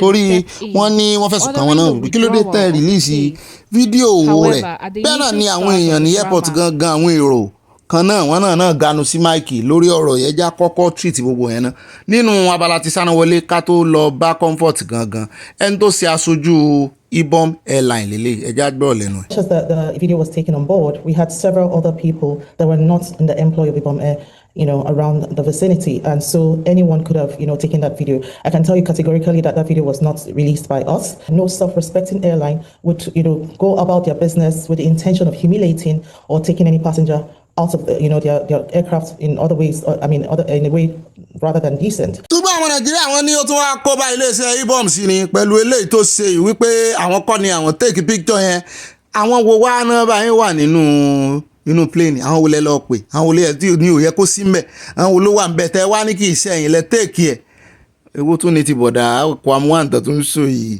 ẹ̀yà gbọ́ lẹ́nu àwọn passenger jàre gbogbo eléyìí tí fáànù sọ yìí press release wọn náà fi síta yẹn àwọn gbọ́dọ̀ rí èèyàn kankan àwọn gbọ́dọ̀ gbọ́ passenger kankan kó wúwo àbí Kwam1 kó ṣe ẹ bẹ́ẹ̀ dáríjì Kwam1 ẹ dáríjì gbogbo èèyàn náà ní nítorí wọ́n ní bá a bá jẹ̀kọ́ àdáríjèwé orin tí Kwam1 fi mú wọn nù àwọn tó sì lóògùn àwọn ẹgbẹ̀jì táwọn gbóògùn wọ plane wọ́n pọ̀ dáadáa ẹnu kankan tọ́ nǹkan lá kán pò gèdè bíi 2 sí 3 fún yín ni lẹ́ẹ̀bà mọ̀ wò bọ̀ọ̀bọ̀ làgùntàn wẹ́ẹ̀ tí mọ̀ nǹkan kan ẹ ti ṣe ọ̀ràn dà pẹ̀lú Kwam1 àti ẹ̀bẹ́ ṣe ṣe ẹjọ́ Kwam1 yìí ẹ ti ṣe ọ̀ràn dà. We're here to find out if that situation was handled in the best way possible. I'm more interested in the lady's case. For starters, there is no justification to disobeying laid down rules. The lady was wrong from what I heard. The way and manner she was moved out of that flight, I think, was dehumanizing. They did not exercise extreme caution. Two persons cannot get mad at the same time. If the girl was mad, it behoves the airline crew to comport themselves very well. But when I go through my phone, I saw it. I feel bad about what happened to the lady. No matter what she does, at least she's a human being and she's a customer. We should condemn bad behavior by transporters, people who are traveling by air. They should maintain decorum each time they find themselves in the air, because air is not a thing you play or you tamper. Both parties are wrong. She shouldn't have slapped. If you are asked to switch to airplane mode, obey. You can do it. If you are asked to turn it off, obey. It is not a whether or not. You must comply with the regulations at all times. One thing people need to understand is that the NCA does not have the power to ban travel passengers. So the NCA did not ban Kwam2. Okay. The NCA did not ban this woman. The NCA issued an advisory to the airline operators of Nigeria in the case of Kwam2. You guys need to place this passenger on a no-fly list for safety and security consent. And this also puts to rest the actions of the CAA in the Kwam2 case, puts to rest the allegations of complicity because he's a big man. The CAA, if it were that way, the CAA would not have done its job or taken the steps that we took. Investigations need to take a little bit of time. Today, I've announced that other passengers who witnessed closely what happened during that flight should come forward and volunteer information. Wọ́n sáré àjíṣẹ́ fún yín wípé there will be tough sanction against disruptive passengers at the airport. Kéèyàn kankan mọ́ lọ dámọ̀ràn pé òun fẹ́ lọ dá plane dúró tàbí òun fẹ́ gbé omi tàbí wọ́n ní kó pa fóònù ẹ̀ sì gbọ́ VDM náà lánàá. A sì ti sọ fún un. Kwam2 ló fi ṣe ṣàǹpù kó padà lọ fi Kwam1 ṣe ṣàǹpù. Àbí bóyá kí a sì lóde Kwam1 kan náà bẹ̀rẹ̀ ṣe ambassador wọn. Bóyá wọ́n á lè kò ní ìdí kan mọ́ káwọn fáànù mọ́ lọ́gùn báyìí. Wọ́n bá kàn rán ambassador wọn sí à. Kàn láti gbé water bottle feeding bottle wọn dá. Ẹ jẹ́ àpò ń bẹ́ẹ̀ nínú abala sáranwọlé ìròyìn kejì tá a mọ̀ mú wá. Ẹ jáde ọ̀dọ̀ Ọ̀jájá Ooni of Ife níbi tá a ti gbọ́ ìròyìn ayọ̀ kan wípé wọ́n ti ṣe áàpù tí wọn social media app mu ni sẹ́m tàn mí ní sẹ́yìn kan ló sí àmọ́ fi wọ́n kàn fi orúkọ Ọ̀jájá wọ́n kàn fẹ́ fi promote ẹ̀ wọ́n lọ́jàjá lónìí o mú ní ààfin ló ti wá áàpù ààfin láàpè áàpù Ooni of Ife ìgbà tèmi náà bá wò mo wá ń wò lọ́ọ̀kan àyà ní kémi náà lọ download ẹ̀ mo bá download ẹ̀ mo bá rí fún pè ní together two àti gẹ́dà ní Yorùbá kì í ṣe gẹ́dà English o two àti G-E-G-E-D-A gẹ́dà kì í ṣe gẹ́dà o mo bá ṣí mo bá register lèmi náà bá sign up ó mọ̀ jọ Facebook lójú mi mo rí ibi tí o ti lè post mo rí ibi tó ti mo ní o ti ẹ̀ dáa àpẹẹrẹ gidi lọ bá fi lélẹ̀ tó bá jẹ́ àwọn náà ní o tí ì ṣe wípé in partnership tàbí kó jẹ́ wípé àwọn kan ló ní wọ́n fẹ́ forúkọ wọn convey rẹ̀ mo sì jẹ́rìí kọ́ba tó lè tiẹ̀ faramọ́ wípé kàn lọ́wọ́ ń bẹ̀ ọba náà wà ní ṣe àǹbẹ̀ ọba ló ní ẹmọ́jà mọ́ sára àríyànjiyàn owó gbà lọ́wọ́ ọba Ọ̀ní lọ́rọ̀ kan wọ́n ní àṣọ gbogbo ẹ̀yin ọmọ Yorùbá gbogbo ẹ̀yin ọmọ kóòtù òjìrè pé ẹ̀rẹ̀ download ẹ̀ o pé tẹnitẹni tèkìsà ń ta àtàn ìgbà tí mo máa débẹ̀ òyìnbó náà fi ṣe lógò òyìnbó náà fi ṣe mo ní wọ́n ní kí n mọ́ ti ìbínú sí àyà ló ní wọ́n kọ́kọ́ gbọ́dọ̀ síbẹ̀ yẹn náà kó lè ní acceptance káàkiri níwọ̀n bá ti ṣe originality ó lè jẹ́ Yorùbá gan láàmú fi kọ nǹkan wọ́n ní àwọn èèyàn ní lọ́kọ Yorùbá o Yorùbá mọ̀ sọ̀rọ̀ kọ bá nínú èèyàn mélòó ló gbọ́ Yorùbá mo ní ẹ̀ tó bá tiẹ̀ máa kọ́ ní English kan jẹ́ àárí gbogbo bá a ṣe múra mo lé mi ò rí ń bẹ́ o mi ò tiẹ̀ rí sáìn pé ọyẹ kìíní àfi gbàtẹ́ débẹ̀ mo kàn rí Ọ̀jájá Technology Limited láàpẹ́ tí mo rí náà nù lábẹ́ rẹ̀ ṣùgbọ́n ẹ jẹ́ àárí nǹkan Yorùbá àpò oríire o wọ́n ní the Ooni of Ife ọba adé Ògúnwùsì lọ́jọ́ sátidé náà ni kò tí ì pẹ́ o náà unveil ẹ̀ wọ́n ní Nigerian first indigenous social media network together náà pé calling for government and private sector support to make the platform a global success speaking wọ́n ní we must support our youth to make Nigeria great again wọ́n ní they are intelligent innovative and they need our support I appeal to federal government and state governors traditional rulers and philanthropists to support this initiative oda Olúbùnmi náà sọ̀rọ̀ ńbẹ̀ bẹ́ẹ̀ náà ni gbogbo àwọn èèyàn jàǹkànjàǹkàn náà wọ́n pọ̀ ńbẹ̀ wọ́n ní ẹ jẹ́ ká gbé tiwa náà lárugẹ mo ló dá a wà jíṣẹ́ fún ọmọ Nàìjíríà wọ́n ẹjá pọ̀ bẹ́ẹ̀ já sáré dé skul kékeré níbi tí a ti gbọ́ wọn ní Imo ìpínlẹ̀ Imo wọ́n náà ti bá gbogbo kindergarten school àwọn ọmọ kéékèèké ọmọ ọwọ́ ọmọ tí ò tí ì já lẹ́nu ọmú tí àwọn òbí wọn tán bá lọ bí iṣẹ́ tán gbé wọn lọ sí kindergarten wọ́n ní from bí 0 to 0 kọ́ ó yá bí from 6 months to 1 year 2 years ni mo lérò pé kindergarten wọ́n wá sọ wọ́n ní wọ́n ti ban wọn from doing graduation ceremony mo ní yes I like this bó o lẹ́sìn mọ́ ṣe graduation fún ọmọ kékeré wọ́n bá gba àwọn school Nàìjíríà láàyè gan ní ìsìn wọ́n lè ṣe graduation fún oyún tán tí ìbí wọ́n lè ṣe graduation fún mo ní kí ni ògbélé ẹ sì máa béèrè owó tabua lọ́wọ́ àwọn òbí wọn mo ní ìyẹn ò dáa tó ò dáa ṣe fọwọ́ sí bọ́n ṣe even gan ní primary school so yẹ kọ́ ọmọ primary school wọ́n ṣe I mean nursery so yẹ kọ́ ọmọ nursery wọ́n ṣe graduation kí náà ibo náà graduate lọ wọ́n á wọṣọ bí aṣọ kìíní wọ́n ní wọ́n fi ń lé ẹ̀sán fún ọjọ́ iwájú ẹ jẹ́ kán dé primary school gan kò tí ì sí graduation torí from nursery school ó ń wọ primary school from primary school ó ń wọ secondary school so from secondary school náà lè ṣe graduation ó sì lórúkọ táwọn pè ń gbà náà gan kí la máa ń pè náà ẹjá pè ń graduation náà mo ti gbàgbé olórúkọ kan táwọn máa ń pè ń gbà yẹn ká bẹ̀rẹ̀ láti secondary school tó bá dẹ̀ dé university náà yóò ṣe graduation tó bá ti jáde ojú bá ní ìwo ní kọ́ ọmọ primary school máa ṣe graduation kí ni school téèyàn bá ti lè fi certificate ẹ̀ ṣiṣẹ́ wọ́n máa ń fi ọ̀pọ̀lọpọ̀ àwọn kinní náà primary school náà mọ̀ ní amọ̀gbọ̀pọ̀n ní ọ̀pọ̀lọpọ̀ àwọn senator primary school lágbọ́pọ̀n ní o sàbùkẹ́ primary school ṣùgbọ́n kán jọ ọ̀kan yọ àwọn ọmọ ọwọ́ àwọn ọmọ tán tí ìjà lẹ́nu ọmú tán ń gbé fídà kiri bíi ti bọ̀dà Kwam2 kan yọ wọn kó nu wọn sí graduation ó lè já kó mbẹ́ o. tí a wá fún yín ní update láti ọ̀dọ̀ US mission ní Nàìjíríà wọ́n ní káfíntó yín létí kátẹ̀mọ́ yín létí o wípé gbogbo ẹni tó bá fẹ́ mọ́ apply fún visa báyìí kò tí ì kúrò ní oṣù mẹ́ta náà ni o wọ́n ní gbogbo yín lẹ gbọ́dọ̀ submit ti social media platform yín kódà kẹ́ ẹ ti rè download ti Ọ̀jájá wọ́n ní ẹ gbọ́dọ̀ submit ẹ̀ pàápàá jùlọ láti 5 years ago minimum of 5 years mo ní ṣé bí ìjọba ọ̀run ní bíbélì ló de àfagbára wọ̀ ibo ní USA náà wà ọdún 5 sẹ́yìn oníkálukú tó ti gbégbèkúgbè nípa USA kì í wá ṣe nípa USA nìkan o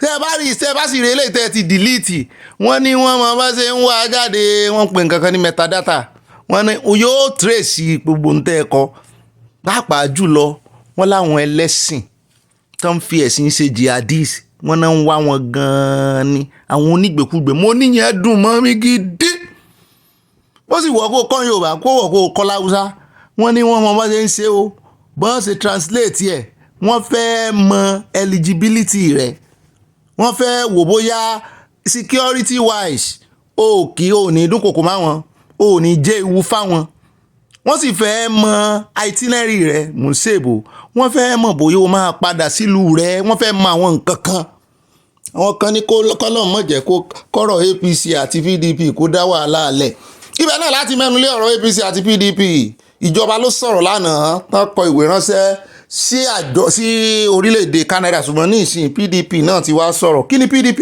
sọ PDP ní kí sáwọn náà ń bá wí wọ́n lẹ́gbẹ́ APC náà ń bá wí APC náà bá tún tì sí wọn padà pé kí sáwọn náà ń bá wí jáde ẹ̀yin náà ń bá wí nítorí wípé 2017 ni wọ́n rẹ́fẹ́rẹ́nsì sínú ìdájọ́ tí wọ́n dá tí ẹni tó fẹ́ lọ gba asylum yẹn sọ 2017 lọ́hùn tó lóun kọ́kọ́ ti jẹ́ ẹgbẹ́ APC pé ẹ lọ wòwe tán pé wọ́n ti dá APC lẹ́yìn 2017 ní Nàìjíríà pé bó ló ṣe wá jẹ́ pé ẹni yẹn náà pé àwọn ń retí rẹ o kán báwọn ti padà sílé ó ń bọ̀ wá jẹ́jọ́ padà ní PDP náà bá mẹ́nu lé wípé ṣé bí ẹni tán ń sọ̀rọ̀ yìí ó lóun ti kúrò nú ẹgbẹ́ APC ó nítorí pé òun kúrò nú ẹgbẹ́ APC lẹ́sẹ̀ ń fìtínà àwọn òmòdí tó ṣe wá ń dárúkọ PDP sí pé wọ́n kàn méjì rẹ́fẹ́rẹ́nsì sí ẹgbẹ́ àwọn ni pé ẹ̀yìn APC gangan náà ń dárúkọ lọ́rọ̀ bá dìbò lọ yà tó bá ń tì síra wọn èmi kò ń bẹ̀ ní o nígbà tó ń tètè yanjú ọ̀rọ̀ ara wọn.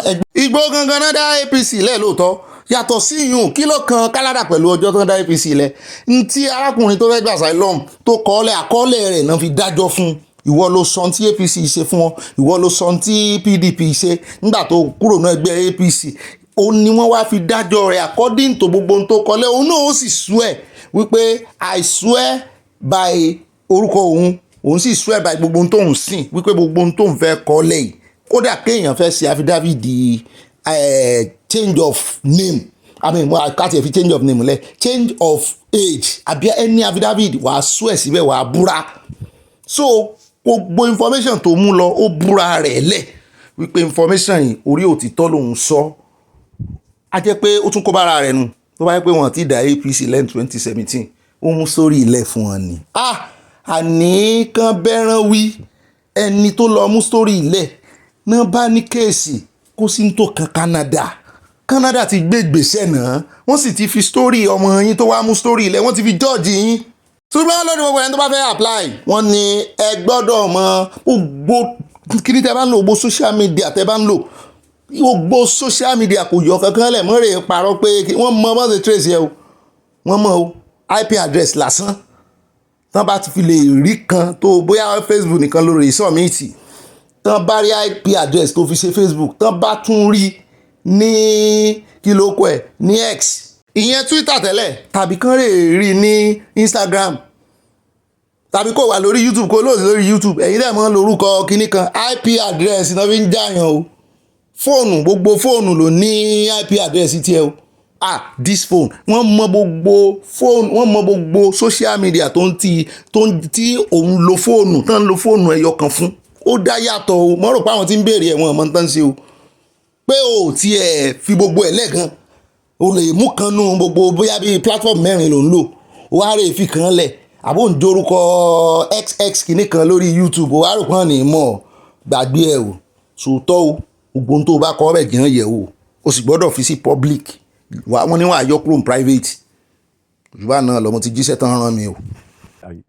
Very nice to see you again. Thank you. Well, as you said, it seems a very complicated case, especially if you go by the way it's been received in Nigeria by various sectors or segments of our society. But again, if you know, we are Nigerians, so we have our own way of reacting to these things. But if you actually sit down and you unpack the case, it shouldn't have generated the kind of furore it generated, number one, to start with. And for us to do justice to that, let me try to unpack the case itself. A certain Mr. Douglas Egariva sought asylum in Canada in the year 2019. First, an immigration officer working on the case thought he wasn't admissible into Canada because of the fact that he belonged to a political party in Nigeria whose activities were considered to be incompatible to certain provision that governs asylum seekers in Canada. But he appealed to the ID, that is the Immigration Division of a court in Canada. And the ID then reviewed that case and said, no, it was admissible. That judgment was in 2020, to be specific. That was in September 2020. Fast forward, a few years later, the minister in charge in Canada appealed that judgment. That is a federal minister. Federal minister appealed that judgment and sought a review of that judgment, which was then undertaken by the Immigration Appeal Division of the court, IAD, which reviewed. That was last year, precisely 2024, March 2024. That was actually when the case was decided, again on appeal level, at the appeal level.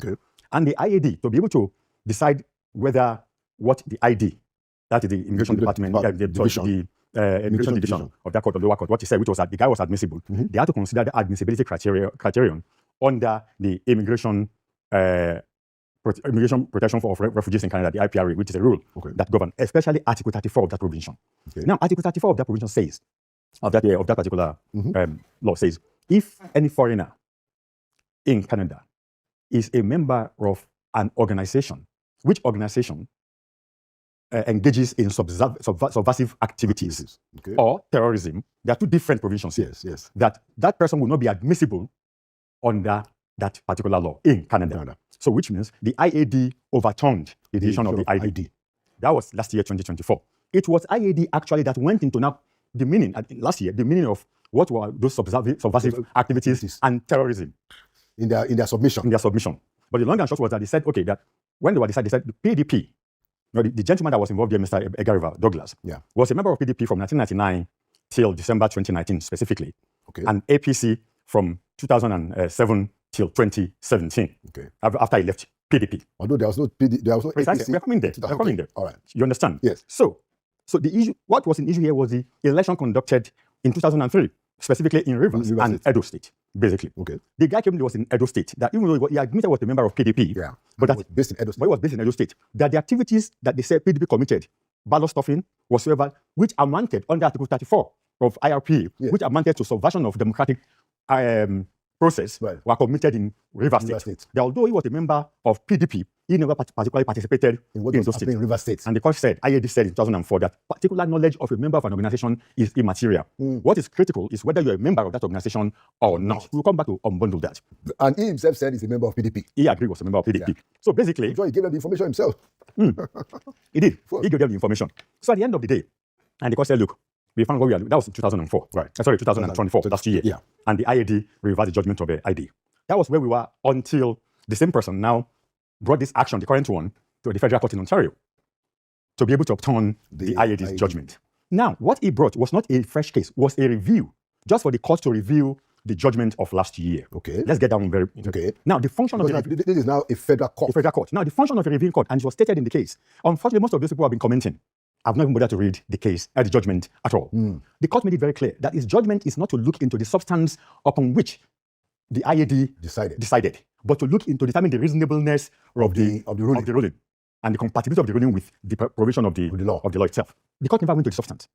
And he said, in fact, to be able to prove that, on paragraph 8, after the court, after the review court, after the court now said, based on what, and this is the copy of precisely. If you look at paragraph 8, the court now went to paragraph 8 and said, look, to show that he didn't want to go into the substance, the question then arose whether if you say the guy is inadmissible based on his membership of the PDP, since he was also a member of the APC, will his membership of APC also make him to be inadmissible? The court said specifically in that paragraph 8 that it will not go into that exercise at all. That is, it will not go into finding whether his membership of APC will have amounted to the same thing. Let me read it. I read it. Okay. Just for the benefit of why. Thank you. The audience said, the IAD declined to make a finding on whether the applicant is also inadmissible for his membership in the APC, as the evidence on the PDP was sufficient and determinative. Point blank. That is the point. So Nigerians, we have to be patient when we are responding to. So basically, you're saying this has nothing to do with APC. This has nothing to do with at all with APC. But it does have to do with PDP.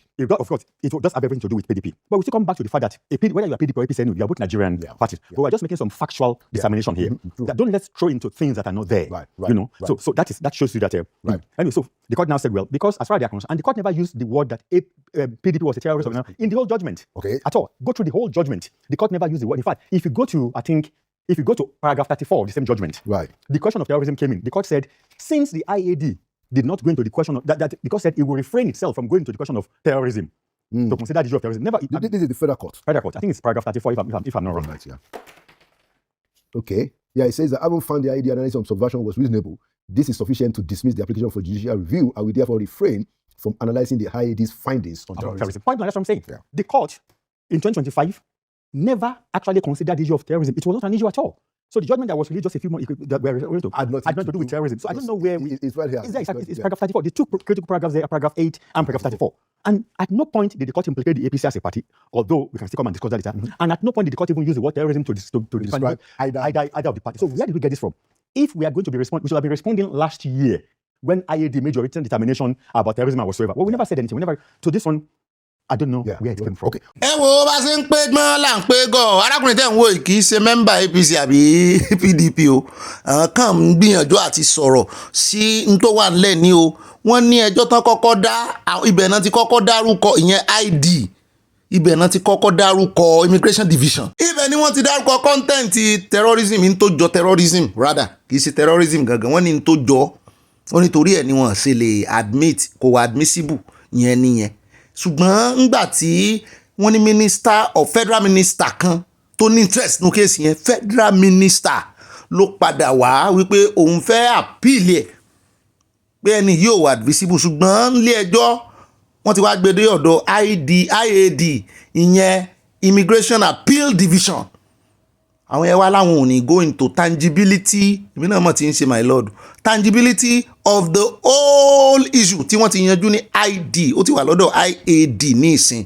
so wọn wà mẹ́nubà mọ́ ṣùgbọ́n kò sí bẹ́ẹ̀ ṣe bolo tí ò ní rùn gbẹ bẹ́ẹ̀ bá ń sọ nǹkan kan ẹ padà sórísun rẹ̀ orísun ọmọ Nàìjíríà padà sí lórí ọ̀rọ̀ ṣùgbọ́n àwọn APC àti PDP wọ́n sì ń bára wọn fa o àwa náà ń bá wí àwa kọ́ náà ń bá wí ẹ wá wò pé ojú tí gbáà ló jẹ́ fún Nàìjíríà ojú ti gbáà ni o ẹ mọ̀jà àtàrà wa àwọn ará bí gbogbo election tó ń lọ lọ́wọ́ wọn wò àìmọye àwọn èèyàn míì lẹ́lẹ́kṣọ̀n ilé ti bá election tán ṣe lánàá yìí níbi tán ti kó bọ̀ tán kó gbogbo ẹ̀ àìmọye àwọn èèyàn míì ló máa tún kó bá àwọn ará bí wọn fi nǹkan bẹ́ẹ̀ ṣeré gbogbo tó bá di ní í ṣe pẹ̀lú pé democracy bí ìgbà téèyàn gbàjọba ni èyí wá kó bọn ẹ̀kọ́ àdá kí ló yàtọ̀ bẹ̀ nínú ẹni tó nàbọ̀ síyàn lórí tó gbàjọba ẹ fẹ́ dá ọwọ́ democracy jọba alágbádá, ẹ fẹ́ dá ọwọ́ ẹ̀dúró bọ́n ṣe rí ní tiwọn nìyẹn, wọ́n máa amplify nǹkan tiwọn.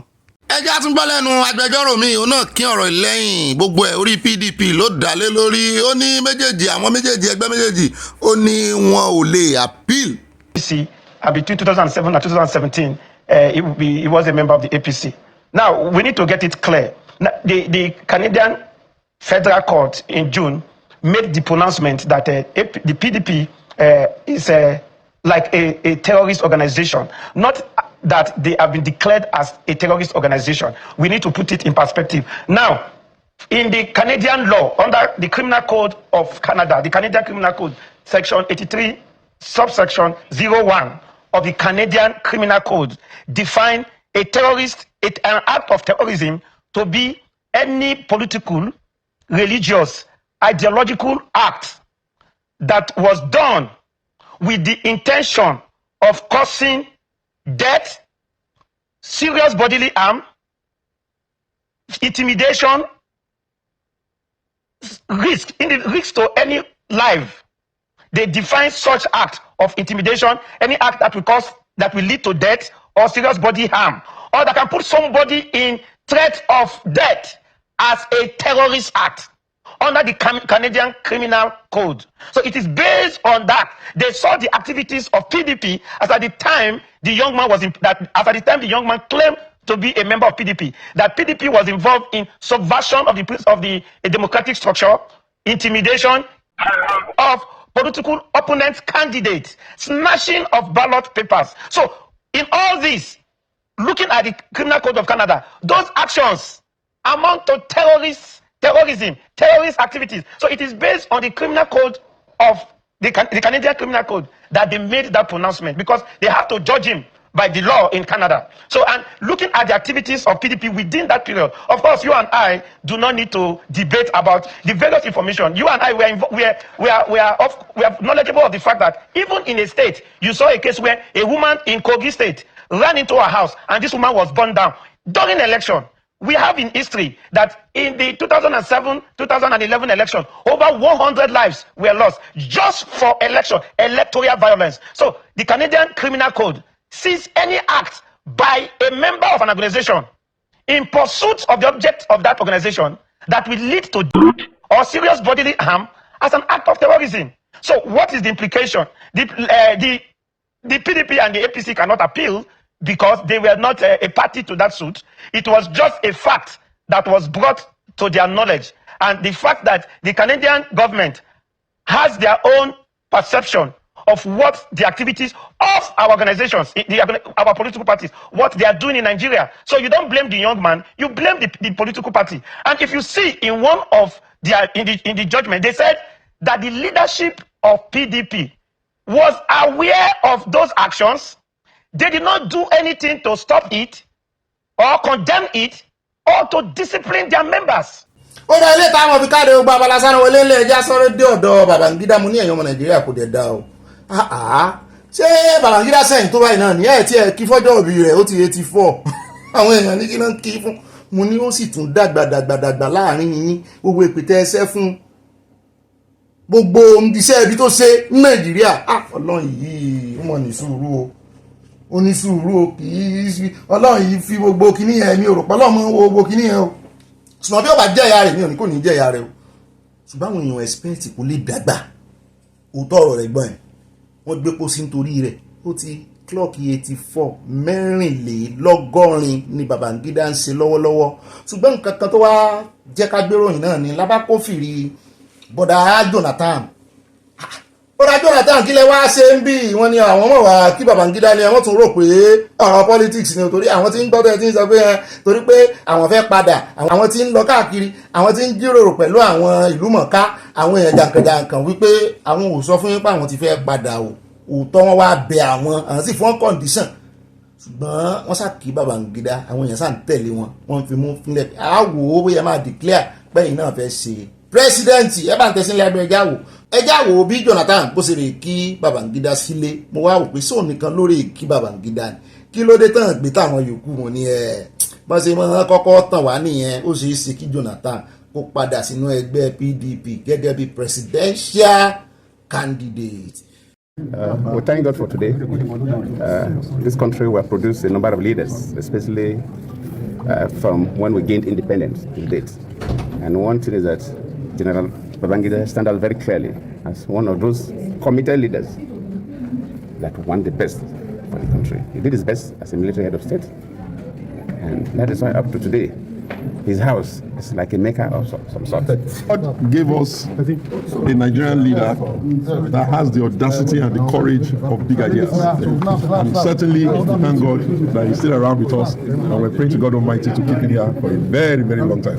Ẹ wo nínú ọ̀rọ̀ Jonathan àtẹlẹ́yìí agbẹnusọ Àtíkù tẹ́lẹ̀ rẹ o inú ọ̀rọ̀ wọn lẹ́ẹ̀tì mọ̀ pé political reason náà bá lọ ọbẹ̀ wọ́n tún yin Babangida he did his best. Ṣé Jonathan eléyìí èmi rò bó ti sáàpù díẹ̀ sí i mo rò bó ti sámúsámú díẹ̀ sí i ṣé bó ṣe wà náà nù ó mà ga o Nàìjíríà wà one chance lórí ọ̀rọ̀ àwọn olórí kò sọ lórí gidi ọmọ yìí náà ò sùn wọn. a mọ̀ retí yóò ṣojú gbogbo wa bẹ́ẹ̀ náà ni nípa ìdìbò tó ń lọ lọ́wọ́ àwọn kan ti ń bára wọn jà páwọn ò gba result àwọn kan náà gba result wọ́n ń fa àwọn kan pàápàá jùlọ ní constituency ní jurisdiction Peter Obi gómìnà wọn ní Anambra báyìí Soludo àbí Anambra ni ìrántí ìpínlẹ̀ tó ti ń ṣe gómìnà ó ti wá ń fi Peter Obi pa torí APGA ló kógun já ní gbogbo ìdìbò tán ṣe bá election tán ṣe lánàá APGA ló gbégbá orókè tó sì jẹ́ wípé ẹgbẹ́ òṣèlú ti Soludo ni ló wá ń fi Peter Obi pa pé kò tán bí ò tán ó ti gbàgbé wípé sórí Peter Obi bẹ́ẹ̀ bá wo last election náà ìwọ̀nba ni àwọn tó wìn ní lawmakers ẹ̀ senatorial district constituency federal ni o ìwọ̀nba ni from state ni o ìwọ̀nba ni gómìnà ṣé gómìnà LP kankan ti ẹ̀wà sá bẹ́ẹ̀ náà ni local government ìwọ̀nba ni ṣùgbọ́n ní ti ààrẹ yẹn òun náà concentrate lè lórí kọ́mọ tanra wọn fi lè ṣe yastic ó dáa ní rí ìdúrà ìlọjà rí nínú abala ti sáwọn olè ní pápápá ẹjẹ́ àpẹ àyá ó yá pápápá wá gbé àwọn olólùfẹ́ adébẹ̀ kí ọ̀pàpà rẹ parada kí o wá ka kọ́mẹ́ǹtì àwọn olólùfẹ́ wa fún wa pápápá ni o. mo máa tún kí n káàbọ̀ sínú abala ẹ̀yin olólùfẹ́ wa o at bọ́lájókòó edmin mọ́ mi ní ẹ kú ọ̀rọ̀ ìlú ọ̀gbẹ́ni Bobby ẹ ṣe gan-an ni fún ìròyìn àpábí òye Natasha ló lé wọn léré bẹ́ẹ̀ ni ó ti di tìjú sí wọn lọ́rùn lára lójú gbogbo ara wọn àwọn ọlọ́jẹ̀lú yìí mọ nǹkan tí wọ́n ń ṣe o wọ́n mọ̀ fi ìyà jẹ àwọn aráàlú ni àwọn ìkà ọ̀bàyéjẹ́ jẹgúdújẹrá bẹ́ẹ̀ ni o you are very on point màámi wọ́n tẹ lọ́ọ̀fù sí a. Mọ́mí Debbie Ajewole wọ́n ní good evening precious Ogbeni Bobby, you're precious to me too. Thank you for your excellent newscast and the beautiful song by Ajogba Jesu twins. The rigging experts have started bẹ́ẹ̀ ni o wọ́n ti ń jíbò wọ́n ti ń gbà kò tí ìbò ó lè ló mọ ẹsẹ̀ ó lè tọ̀ lórí àpáta precious olóńgòrò continue to shine in the love of the Lord, more love and blessings wọ́n tẹ love sí a bẹ́ẹ̀ náà ni mo rí fruit mo rí cake irọ́ cake kọ́ o mo rí gúgúrú pẹ́rẹ́rẹ́ pàpẹ́rẹ́rẹ́ from Yeye Ọba Debbie United States of America ó dà ẹjẹ́ sún síwájú mọ́ mi ẹ pàpà fowó ránṣẹ́ wow ẹ pàpà fi sọ̀wé dowó ránṣẹ́ sáà yá ẹ sá tẹnumọ́ ẹ ń tẹnumọ́ àìsàn yọ̀dà fún ayá kí n mọ̀ náwó rẹ o mọ̀ wọ̀rí mọ̀ dájọ́ mọ̀ wọ̀rí sá mọ̀ dájọ́ thank you so much àpò sàṣàmúrà ìgbẹ́ o àpò yín ò ní gbẹ láṣẹ Ọlọ́run Èdùmàrè ìfẹ́ tó wá wà lẹ́yìn ọwọ́ tẹ́ ẹ nà sáà yá yìí ìfẹ́ yẹn gangan ló dùn mọ́ mi ìfẹ́ àárín wa ò ní parẹ́ láṣẹ Ọlọ́run Èdùmàrè. At Mojírọ́lá àbí ìbèmí náà jírọ́lá o wọ́n ní ó bí tí a ikú iṣẹ́ takuntakun ibà yànnànà God is your strength amen ẹ ò ní ṣubú sẹ́nu ayé wa mi lórúkọ Jésù capital letter ó dénú wọn wọ́n ní òtítọ́ ni ẹ sọ o network ní ogun ayé o Jésù Kristi nìkan ló lè gbà ní làjà o Olúwa kò ní padà lẹ́yìn gbogbo wa ṣe Ìdùmarè àmín Yorùbá nation òmìnira now God bless you too màámi wọ́n tẹ lọ́ọ̀fù sí a bẹ́ẹ̀ náà ni wọ́n bú sẹ́rìn wọ́n fi nǹkan panu ránṣẹ́ thank you so much. At Lajalawa bá mi ní Ọbásanjọ́ kò lọ́rọ̀ lẹ́nu àyẹ̀wò wo ni wọ́n ṣe fún àwọn ọmọ yahoo tí wọ́n ń lo iléeṣẹ́ rẹ̀ bíi ibi ìsápamọ́sí abẹ́ẹ̀rí ní ìrètí pé àwọn EFCC kò lè wá síbẹ̀ wọ́n tẹ lọ́ọ̀fù sí àti nǹkan panu àwọn EFCC jó tiwọn wọ́n níbẹ̀ gangan làwọn ó yà sí. At Àríkẹ́ Ògúnyẹmí wọ́n ní at Alájà Àríkẹ́ Ògúnyẹmí wọ́n ní ẹ kú iṣẹ́ sá o àsìkò ìsinmi òní sáà kí ọlọ́run fún wa ní púpọ̀ rẹ̀ ṣe láyé àmì o. Wọ́n tẹ lọ́ọ̀fù sí àti nǹkan panu ẹ̀ tí ìparí kọ́mẹ́ǹtì ẹ̀ tí ń tẹ lọ́ọ̀fù sí ayọ̀ dà fún. Wọ́n ní kí ọlọ́run kí ó máa fi ṣọ́ àti ààbò rẹ̀ máa ṣọ́ Sunday Adéyẹmọ Ìgbòho ní gbogbo ìrìn àjò wọn àmì Yorùbá Nation láìbẹ̀sẹ̀ kọ́ ní ogun ibà. Wọ́n ní ilé ọba tó jóná ẹwà ló bù sí wọ́n bú sẹ́rìn ayọ̀ yóò ní dìbànújẹ́. Alájà Àríkẹ́ Ògúnyẹmí. Bẹ́ẹ̀ náà ni mọ́ọ̀mí Dorcas Jallo ẹjọ́ o ti ẹ̀dá bí mo ṣe dọ́dọ̀ mọ́ọ̀mí Dorcas Jallo wọ́n sẹ́ndì àwọn mẹ́sẹ̀gì wọn àwọn kọ́mẹ̀ntì wọn kan tó máa ń post wọ́n wá láwọn rí white kìíní díẹ̀ àbí kí n sáré show ẹ̀ka rí ẹjọ́ èèyàn mélòó ló ń ríru kọ́mẹ̀ntì ẹ jẹ́ n kọ́kọ́ show ẹ̀ náà kí n tó ka kọ́mẹ̀ntì wọn eléyìí torí ó dà pé wọ́n ti ń hide YouTube ti ń hide kọ́mẹ̀ntì o mi ò rí kọ́mẹ̀ntì àwọn èèyàn o mi ò tiẹ̀ fura àwọn náà sẹ́ndì ẹ̀ sí mi lórí WhatsApp lánàá ó yá àyà tẹ̀sí jáwò ó náà lẹ́ ń wò ìyẹ́jọ́ ẹni tí kọ́mẹ̀ntì ẹ̀ bá rí báyìí tó fa kíní ńlá bíi square lápẹ̀lẹ̀ àbí rectangle tó fà sí ẹjọ́ ẹjẹ́ mọ̀ wọ́n ti mo wá kọ́mẹ̀ntì tí dí bí mo yẹ sọ̀rọ̀ mi ò tí ì rí kọ́mẹ̀ntì wọ́n dẹ̀ sẹ́ndì ẹ̀ wọ́n ní bí wọ́n ti fàlà sí lábẹ́rì ẹjọ́ èèyàn mélòó ló ń gbarú ẹ̀ wọ́n ní rí àwọn kọ́mẹ̀ntì àwọn èèyàn wa ẹ jẹ́ n ka kọ́mẹ̀ntì wọn tòní musari lẹ́yìn wọ́n ní adúpẹ́ fún Ọlọ́run kábíyèsí ọba àwọn ọba wo wọ́n káwọ́ méjì sókè Jésù mi ṣeun Ọlọ́run mi ṣeun wọ́n mi ọ̀dà fún yín mo ti ń bá yín kọ́ nú ẹ̀mí torí kò sáàyè wọ́n láwọn ń jó fún Jésù mi ò bẹ́ẹ̀ ni èmi náà bá yín jó Ọ̀gbẹ́ni Bobby Àtàyà wọ́n ní ẹ̀kọ́ mọ́lẹ̀ òyà ẹ̀kọ́ mọ́lẹ̀ wọ́n tẹ lọ́ọ̀fù sí abẹ́rẹ́ ni àti dọ́dọ̀ bá mi fọlọ́run sọ̀tà níwọ̀lá wọ́n ní Ọ̀gbẹ́ni Bobby Balógun oníròyìn tàyé ń fẹ́ gbogbo àwọn òjẹ̀lú ń gbé wiri fúnra wọn ni yóò gbógun ti ara wọn àmì nítorí wípé ọ̀dájú ènìyàn ni wọ́n sì máa dájú ara wọn nígbà náà a máa fi wọ́n pa wẹ̀ẹ́dẹ́ àti wẹ̀dẹ̀wẹ̀dẹ̀ Yorùbá Nation going back wọ́n tẹ lọ́ọ̀fù sí àti nǹkan panu bá mi mo gba ti kọ́mẹ́ǹtì yìí ó dùn mọ́ mi gan ó sì dùn ká ó jágeere ọ̀dà fún yín. Àti fún mi lálábẹ́lò mọ́ mi dáadáa wọ́n ní Ọ̀gbẹ́ni Bobby olólùfẹ́ àwa òpèké akú ìsinmi èní o ẹ̀mí wá sí ọ̀pọ̀lọpọ̀ rẹ̀ láyé o àmì o àyà ń kọ́ Dr. Chief Sunday Igboho Yorùbá Nation going back love you. Bẹ́ẹ̀ náà ni olórí ọ̀dọ́ Timmy Titus wọ́n ní good evening sir, happy Sunday. I know that they will still remove Adétọ̀nà family who can rebuild Nigeria when foundation is already destroyed.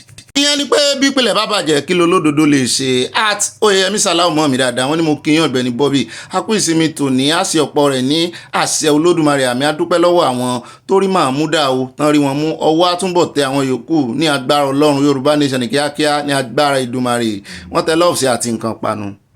Sami Odutayo wọ́n ní ó bí ẹkú ọjọ́ mẹ́ta bá mi ọ̀dà fún inú mi dùn lọ́pọ̀lọpọ̀ bí wọ́n ṣe yọ orúkọ ìdílé Adétọ̀nà kúrò nínú àwọn tí ó máa jọba ní ìlú Ìjẹ̀bú Òde wọ́n tẹ lọ́ọ̀fù àti nǹkan panu.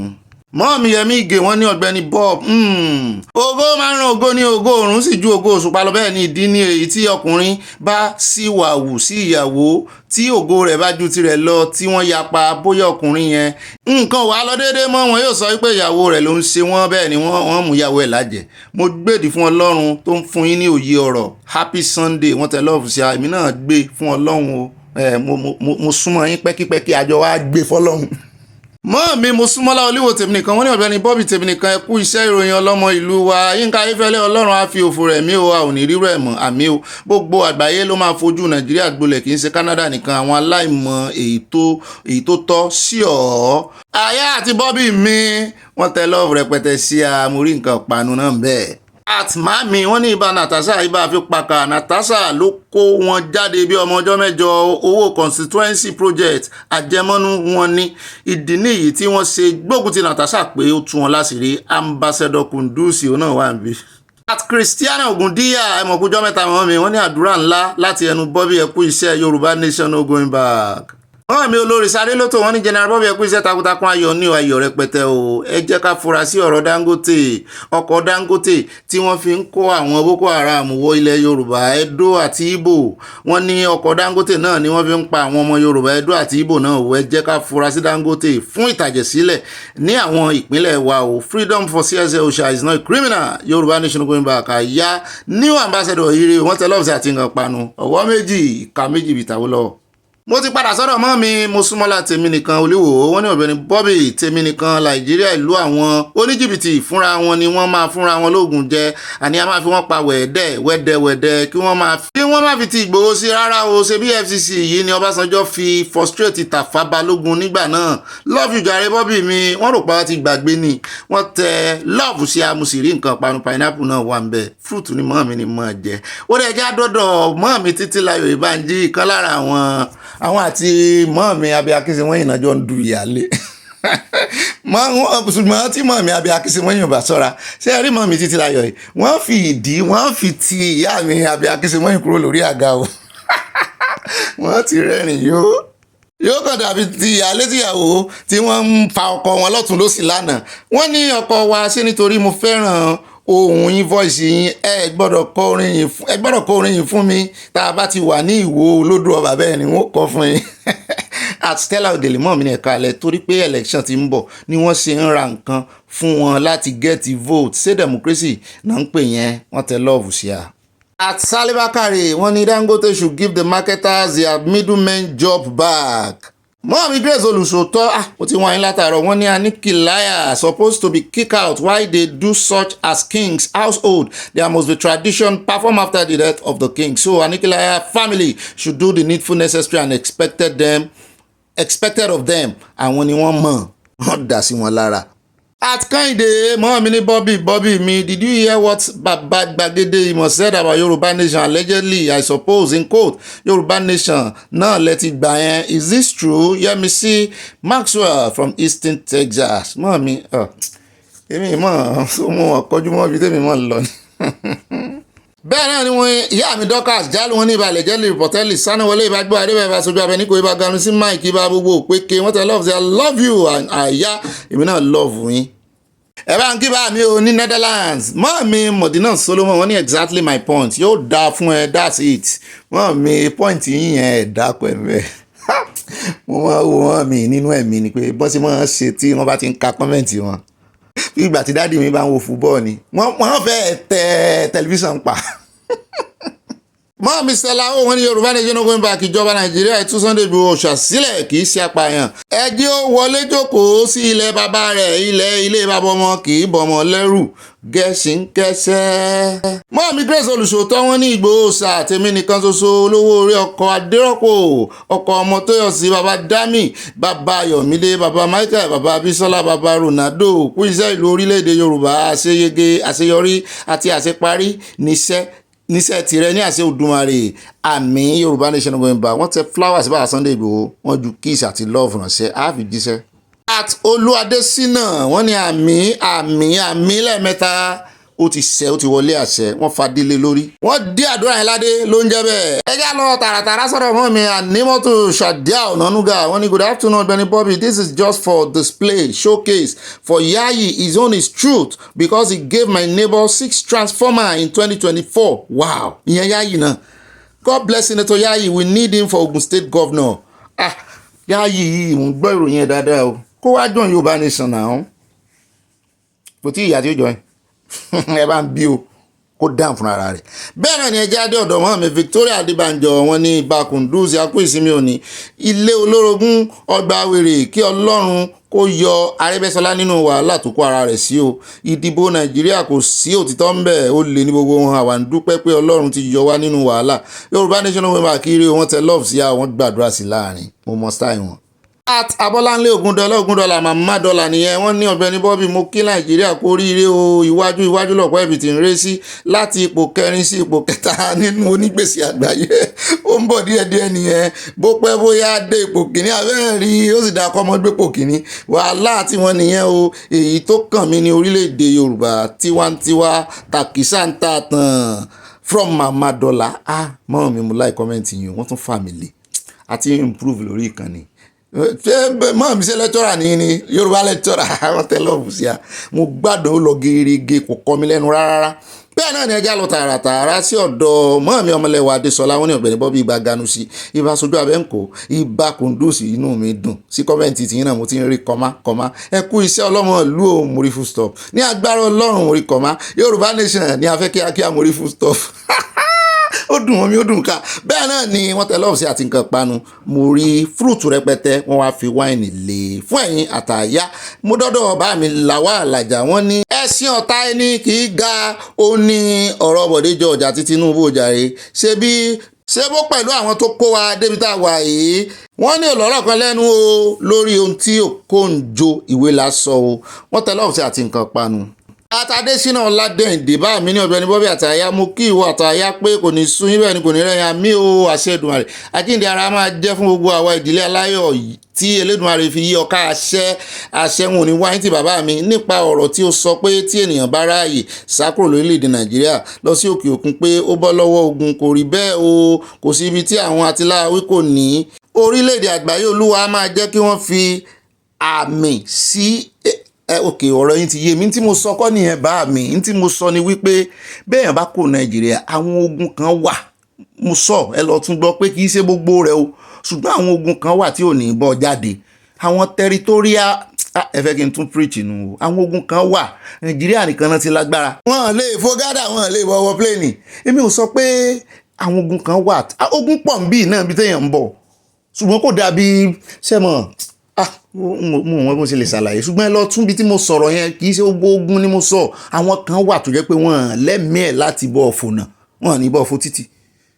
ó dá ẹjẹ́ wa ti fi pẹlẹbẹ wo ẹ worú ogun kò sí ná NEPA àbí kì í ṣogun náà ni ẹ kò ní báyìí dé ìlú òyìnbó ara tí mo sọ nìyẹn pé ẹ wà dé ìlú òyìnbó ẹ ti máa wo iná pé wọ́n ti múná dé up NEPA ẹ ní àwọn ogun kan wà yóò jábọ́ lára èèyàn ogun pé àjọ Ọlọ́run jẹ́ kán múná dé transformer ti bàjẹ́ kò ní báyìí débí. bẹ́ẹ̀ náà ni Ọlápéjú àṣàìmọ́ mi dáadáa wọ́n ní òbí ibà Sánáwọlé ẹkú iṣẹ́ ọlọ́mọ ìlú àsìkò ìtàjẹ̀sílẹ̀ ní àwọn olóṣèlú wà yìí o àfi kí Ọlọ́run kó àwọn tirẹ̀ yọ o káwọn èèyàn náà sì ṣọ́ra Fúlàní ń pa olóṣèlú ń pa Dangote ń pa tirẹ̀ àfàìmọ̀ kí wọ́n má pa gbogbo ará ìlú tán nítorí ìmọ̀tara ẹni nìkan Olúwa máa wò wá níran lọ́wọ́ àwọn ìka ènìyàn tó ń darí ìlú Nàìjíríà Yorùbá Nation going by àwọn tẹlifíṣàn àti ìran panu from Chicago Ọmọ́táyọ̀ Akínúsì wọ́n ní òbí ẹkú iṣẹ́ takuntakun èwo ló sàn nínú gbogbo àwọn ọlọ́jẹ̀lú Nàìjíríà kí ni Jonathan ṣe nígbà tí ó ṣe ìjọba ìgbà yẹn ti máa yàtọ̀ tó bá tún padà wá òbí kò sí èyí tó gbádùn nínú àwọn ọlọ́jẹ̀lú Nàìjíríà Barau ní 90% àwọn ọlọ́jẹ̀lú wọ̀nyí sí òótọ́ lẹ sọ in fact ó ju 90% lọ.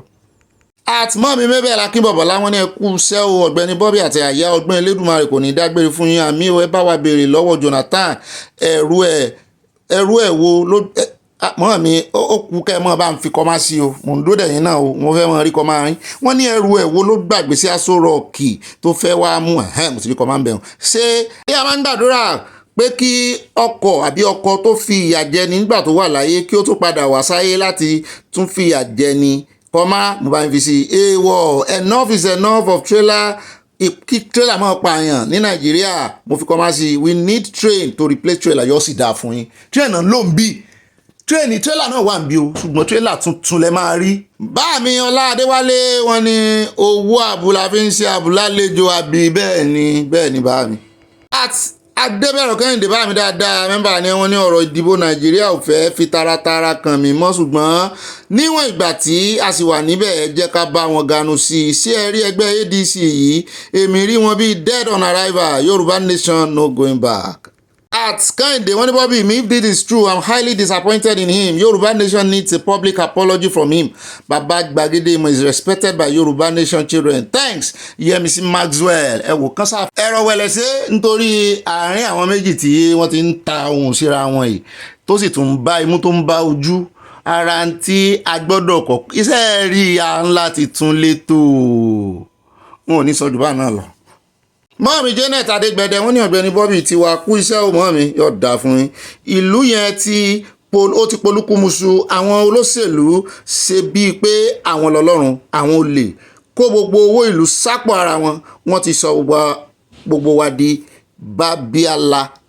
Àtsáni Àtíkù wọ́n ní Arẹ́gbẹ́ṣọlá ló fẹ́ para rẹ̀ ọ̀dàlẹ̀ ní aláìmoore ní Arẹ́gbẹ́ṣọlá ẹ̀ǹdá sọ̀rọ̀ ìgbà tán bẹ̀rẹ̀ ṣé ẹ mọ tó dìyàn pọ̀ ẹ mọ ibi tán bá dé. mọ́ọ̀mí ìyá Jésù at Hope Alive with Evangelist Olúbùnmi wọ́n ní ibà alálàyé ibà akọrin ibà ìròyìn olóhùn iyọ̀ ibà aláròjinlẹ̀ kárígò ẹ mọ́ fi mí lẹ̀ já ká ẹjẹ́ àjọ kárígò ni o ẹ mọ́ tì mí iwájú o. At Onílù Productions wọ́n ní Ọ̀gbẹ́ni Bobby mo kí ẹ kú iṣẹ́ ò bá mi yóò dáa fún yín. The correct pronunciation of that city is Igredodo Igangan. Igangan ní kí í ṣe Igangan. Mo rò pé sùn gangan ara ẹ̀ náà ti mú rí dòdò ìgangan ó dá ẹ̀sìn ọlọ́ọ̀jẹ̀ ìrántí next time. ẹ̀yà àdọ́dọ̀ wọn mi ẹ̀mí kè wọ́n ní ó yẹ kí wọ́n mú òfin ìrìnnà ojú òfurufú gírígírí ju ti tẹ́lẹ̀ lọ bẹ̀rẹ̀ láti ọ̀dọ̀ àwọn òṣìṣẹ́ àti àwọn oníbàárà. Imagine kí pilot ti mọ tí ó kí wọ́n yéé fi ẹ̀mí wa ṣòfò mọ́ oníbàárà tí kò bá lè pa òfin mọ́ kó gba ilé rẹ̀ lọ. Pléènì jíjà yìí gbọ́dọ̀ dópin lórúkọ Jésù. Àmì o, a ò ní bá olórí burúkú rìnrìn àjò. Àmì o, wọ́n gbàdúrà sọ́lọ́run ọba. Mọ́ọ̀mí Adésọlá Ọládèjì wọ́n ní ṣé èèyàn máa sọ fún olè ní wípé òun bọ̀ wá. Kò wá ní yóò palẹ̀ ẹrù rẹ̀ abẹ́ẹ̀ rí ọ̀rọ̀ EFCC àti bàbá Ọbásanjọ́. At Victoria Fáṣemọ̀ wọ́n ní àbí Fáṣemọ̀ wọ́n ní torí ifá ìṣe kìnnìmọ̀ Fáṣemọ̀ ẹ bá ń gbà bẹ́ẹ̀ torí mo rí pé ìfásà wà ń bẹ. Àwọn ọkọ̀ kórópin yẹn kò lè pẹ́ kó tó bàjẹ́ o. Ọ̀nà ló yẹ kó fi owó ṣe fún aráàlú pẹ̀lú bẹ́ẹ̀ jẹ́jẹ́ ó fi inú náà ṣe ẹjẹ́ ó ṣe fún ọ bẹ́ẹ̀. Màámi mo ti dọ́dọ̀ màámi padà wọ́n ní ìbà ògo Ọlọ́run ìbà àfipáka ìyá sọ fún Jonathan pé tí wọ́n bá ń tàn kó má tan ara rẹ̀ ìdílé 2027 àbí ìdìbò 2027 kàkà kí ọmọdé pa mí láyò ni máa fòjòrò sí i. Olódòdó akẹ́ òjòrò bọ́ ní o yánpọn yánrin máa bẹ́ sílẹ̀.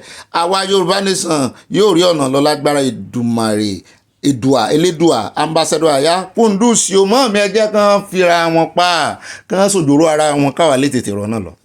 Bá mi orí ọlọ́run rí wọ́n ní ibà Máṣojo Olúkòyè EFCC chairman ní kí n bá wọn béèrè orúkọ hòtẹ́ẹ̀lì tí ẹ dé sí Nàìjíríà tàbí kí n fún àwọn ní nọ́mbà yín ṣùgbọ́n mo sọ fún wọn pé private number lẹ́bí máa ń bá mi sọ̀rọ̀ àbí kí n fún wọn ní títà ayé fún wọn ìfọ́n tàyà. Orí ọlọ́run dá sẹ́rí bàbá mi n ò sì mójú wọn ká ní mo mójú wọn ní n bá mọ bí n ṣe bẹ́ẹ̀ mi náà ṣe fún wọn pa wẹ̀ẹ́dẹ̀.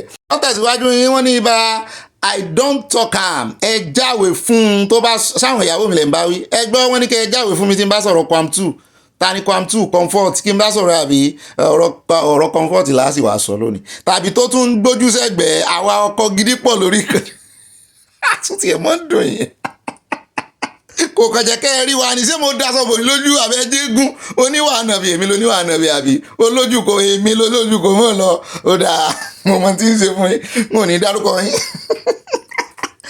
Bá mi orí ìsòrí ọlá from Dallas Texas kò dáa bẹ́ẹ̀ wẹ́ ń fi mí pàájù o àyà òun rẹ́rìn ẹ̀dá owó bàwọ̀ náà.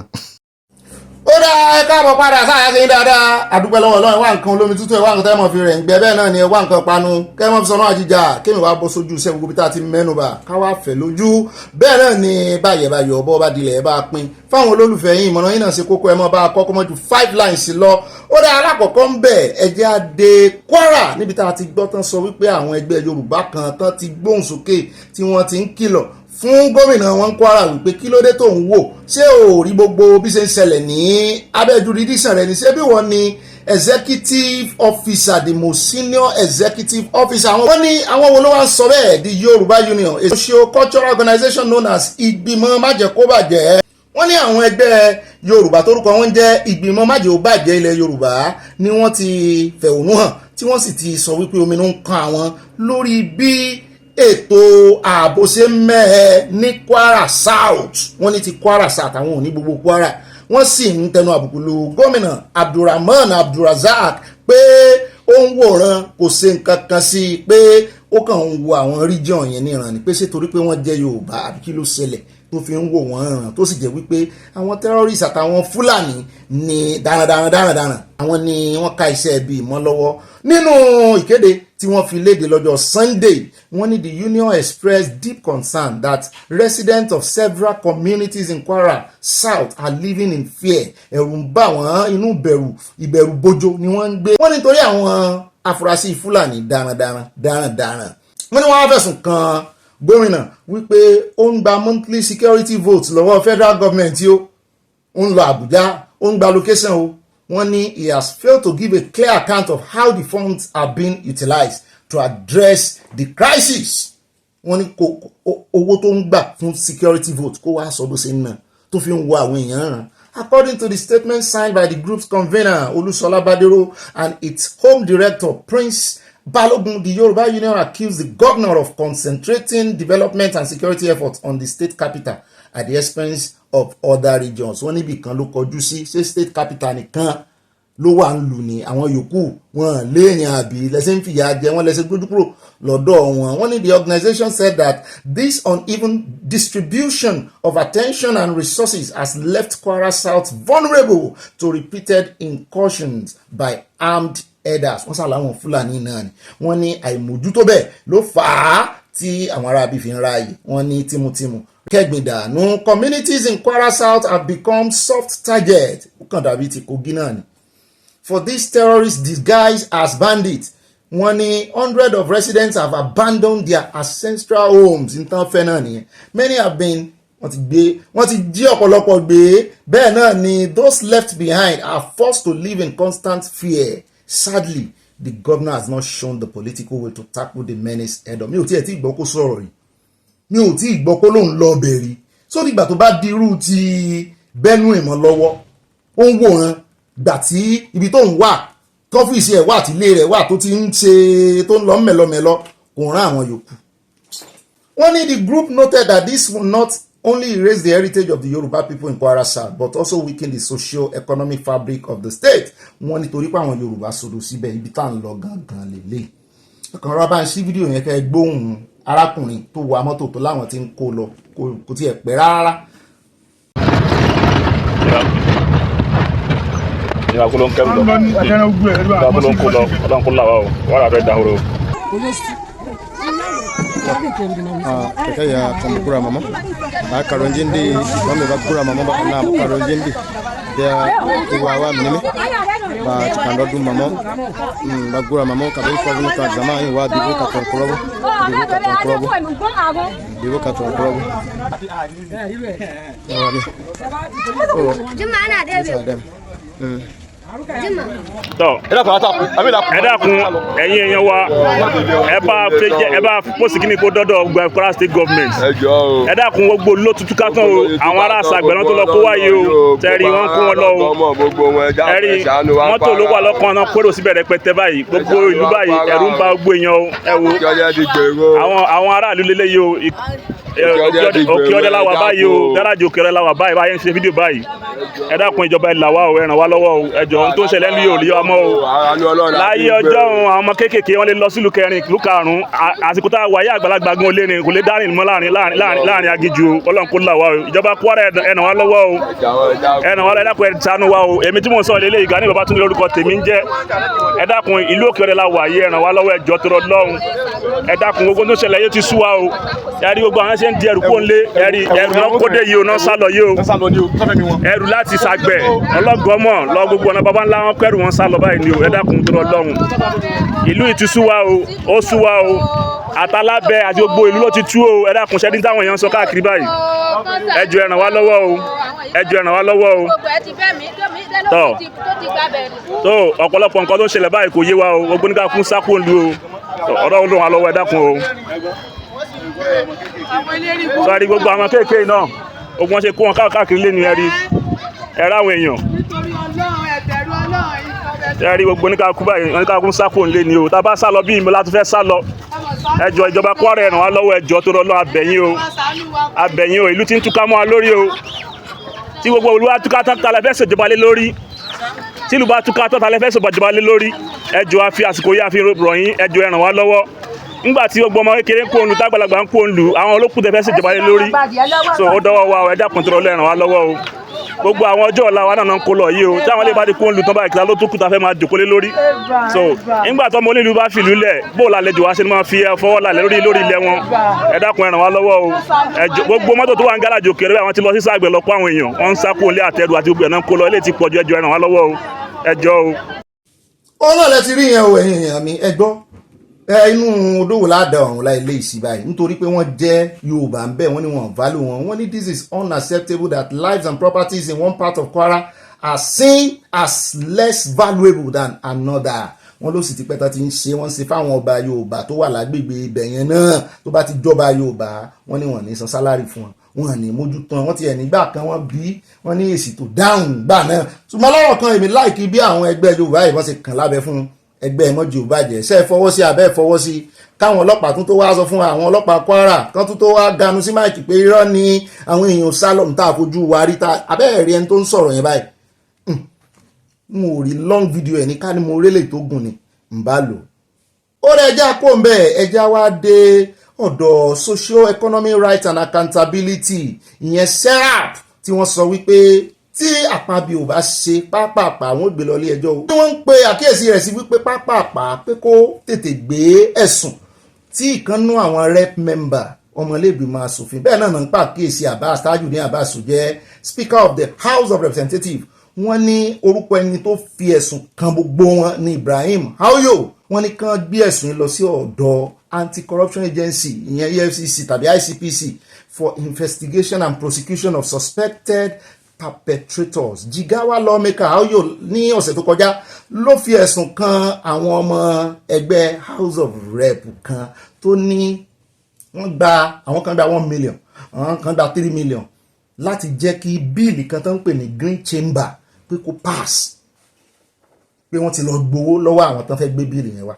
However, when some of his colleagues in the House dismissed the allegation, insisting Aoyo must substantiate his claim when the House resumed plenary.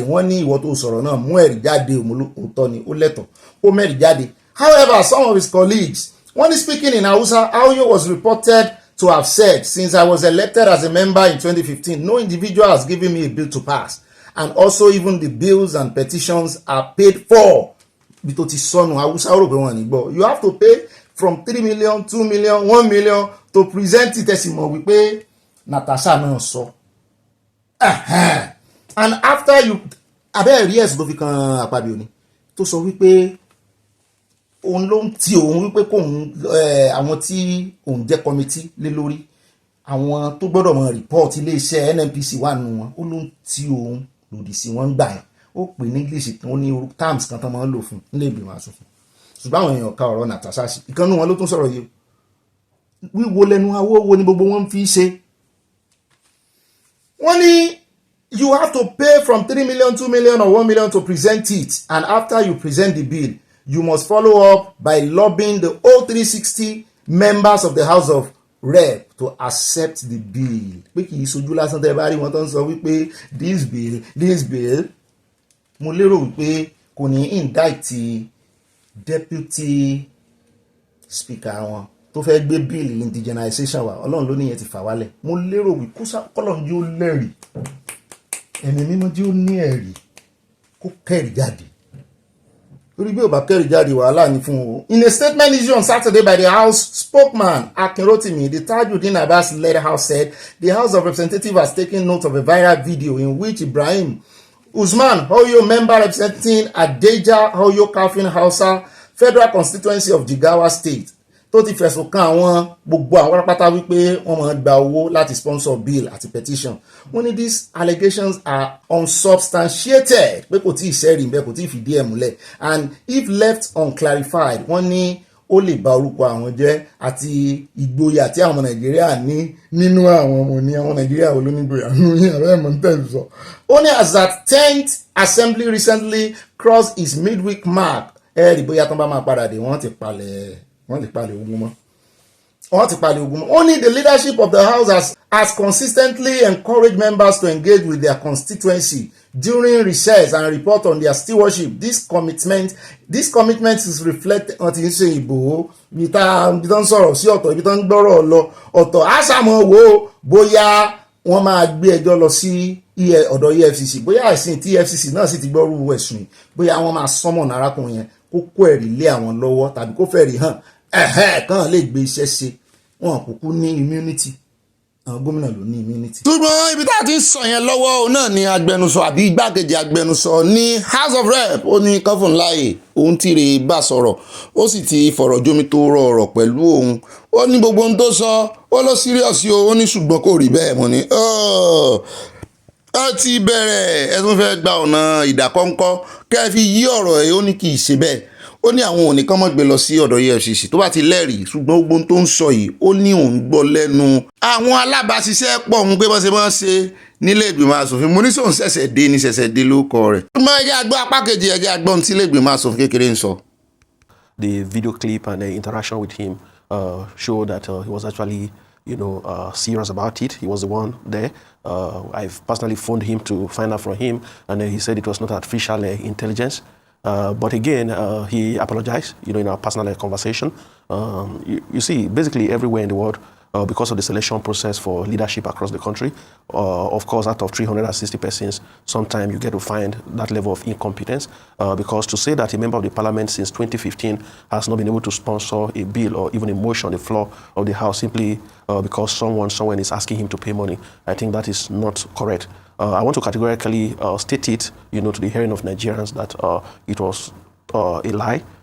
Such does not exist anywhere in the parliament. And I want to categorically state, at this point that since we came on board, I don't know whatever transpired since the time in 2015 when he came into the parliament, but I've been here since 2023, so I will be able to speak for the 10th House of Representatives, which, of course, today I'm privileged to be the deputy spokesperson, and to also talk about the leadership of His Excellency Right Honorable Tajuddin Abbas. If there is any rare Nigeria that I've encountered, in my close to 4 decades existence, and to a large extent, I believe that Honorable Ayo, must have done this, not necessarily out of malice, because he has agreed that, it was an error. He said the people that he's working with, his legislative aides, these are the things they always tell him anytime he tries to. And of course, in that video clip, you also saw when he was telling his constituents that they should gather bills and motions. It is actually not the responsibility of your constituents, to gather bills and motions and send to you in Abuja before you present. As a lawmaker, if you are intellectually sound and you know exactly what you are doing, because you are not just representing even your constituency, you are representing the whole of Nigeria. You can be sent on national assignment, to represent the country. You are also to contribute to motions and debates, because bills and motions have overriding impact on the generality of citizens across the country. Laws are not made specifically for your own constituency. A good example is the tax reform bills. wọ́n gbé wa lọ síbi tá a mọ̀ wọ́n tì wá lọ ibi tí a fẹ́ lọ n tá a fẹ́ mọ̀ ní wípé ṣé lóòótọ́ lẹ́ ń gba 2 million 3 million kẹ́ ẹ tó pùṣì àbádòfin tẹ́yìn bá fẹ́ submit petition tàbí àbádòfin irú bàbá tán wọlé rẹ̀ à ń bọ̀ ń bẹ̀ abẹ́ ti rí ẹ ti rí a ti rí nínú lérèfé ló wà irú general tán wọlé rẹ̀ ní ìsìn ó lè lọ submit petition through constituency ẹ̀ ìyẹn lawmaker tó represent constituency ẹ̀.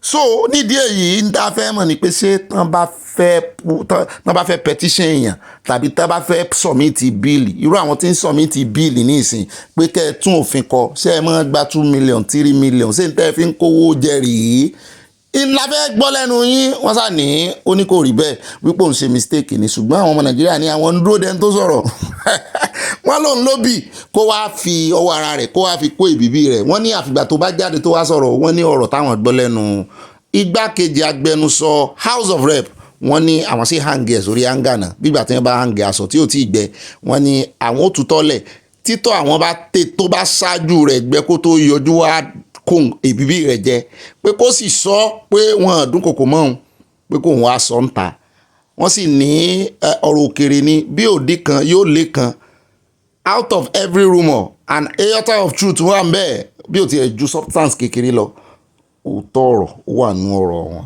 ọjọ́ kan èèyàn kan ó sọ tí ó sì mẹ́rin jáde wọ́n ti jọbi àníkàn wọ́n ti dúnkòkò mẹ́lẹ́ yìí ó ti ń wá bí ó sì gbẹnu dákẹ́ ṣùgbọ́n àmọ́ retí rẹ̀ òun ló sọ̀rọ̀ òun náà ló sì lè palẹ̀ ọ̀rọ̀ rẹ̀ mọ́ ẹ jẹ́ àkó lórí ọ̀rọ̀ tiwọn ta ni ò mọ gbogbo kùrùkẹrẹ tẹ̀ ń ṣe ń lè dùn àsòfin tẹ́lẹ̀.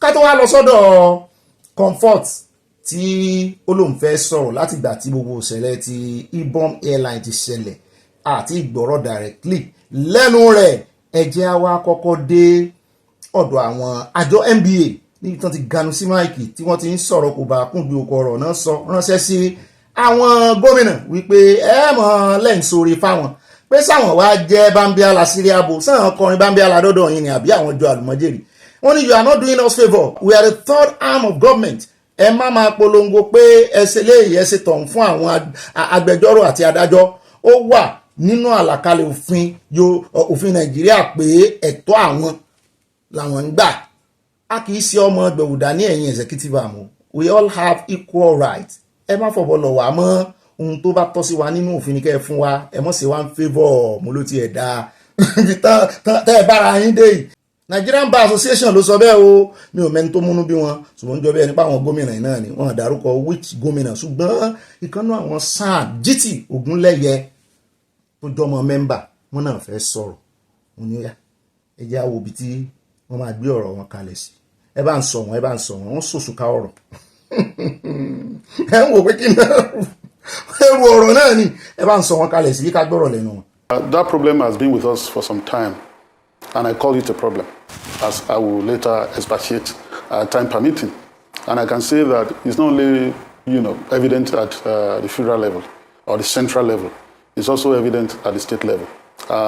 It happened in Lagos even as recent as 2 years ago, and we had reason on that occasion to intervene based on the invitation by the media when we made a comment on that judges should not be lined up to be given car keys as if they were being done a favor by the executive branch of government.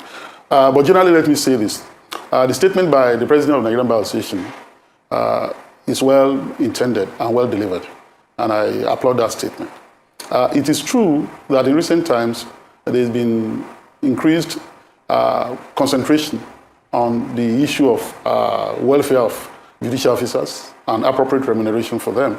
There has also been the issue of the extension of their tenure at the level of the states, both in the federal judiciary and the state judiciary, by this same administration. And I'm talking about President Bola Ahmed Tinubu administration, when state judges and federal high court judges, NIC, meaning the National Industrial Court judges, had their term of office extended to 70 years. The point is that the judiciary is the third arm of government. But it's not only the third arm of government, it's that arm of government that functions as the arbiter between persons, between governments, between government and persons, and between authorities. So it's expected that the judiciary will remain impartial and independent and be well-funded to discharge its functions, both in terms of infrastructure and in terms of adequate welfare and remuneration. And so when those in the executive branch of government, because we need to understand that an arm of government then, plays the role of benefactor to the judiciary, there are problems. It is said that justice must not only be done, but be seen to have been done. And the judiciary, people talk about actual bias and, real likelihood of bias. And I'm just using that to illustrate the point. So it is not the issue that those donations, those assistance, actually, based on data, had corrupted the judiciary. The likelihood of it is enough to prohibit such action. So this act of Greek benevolence or Greek gift should be discontinued. The judiciary should be funded within its budget.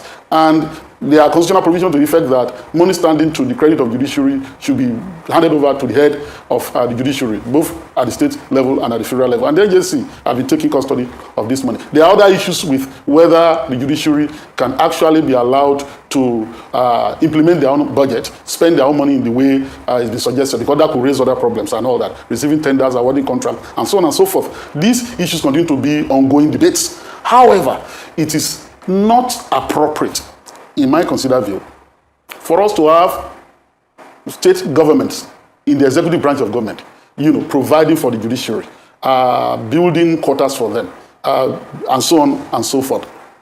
People can argue the point that, what are you saying? But the state government also build courts for judicial officers to make their work more comfortable and all that. They provide infrastructure and all that. Is it when it has to do with their housing and their remuneration and all other things and vehicles that you are complaining? Why should you be complaining? You don't even like the judges anyway. That's not the point. The point is that for state governments, federal government building courts, it is expected that they are not doing the judiciary a favor.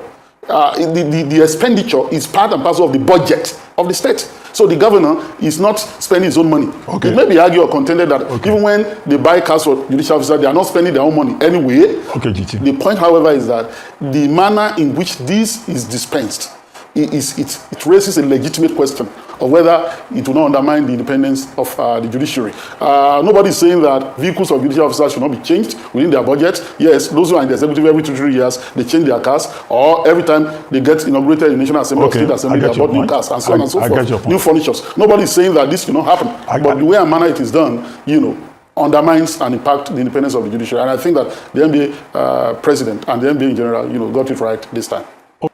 Chief judges or heads of court will not have to lobby the executive branch of government for provisioning if the judiciary is well funded and there is no need for them to run to the executive branch of government cap in hand. So we return to the first position.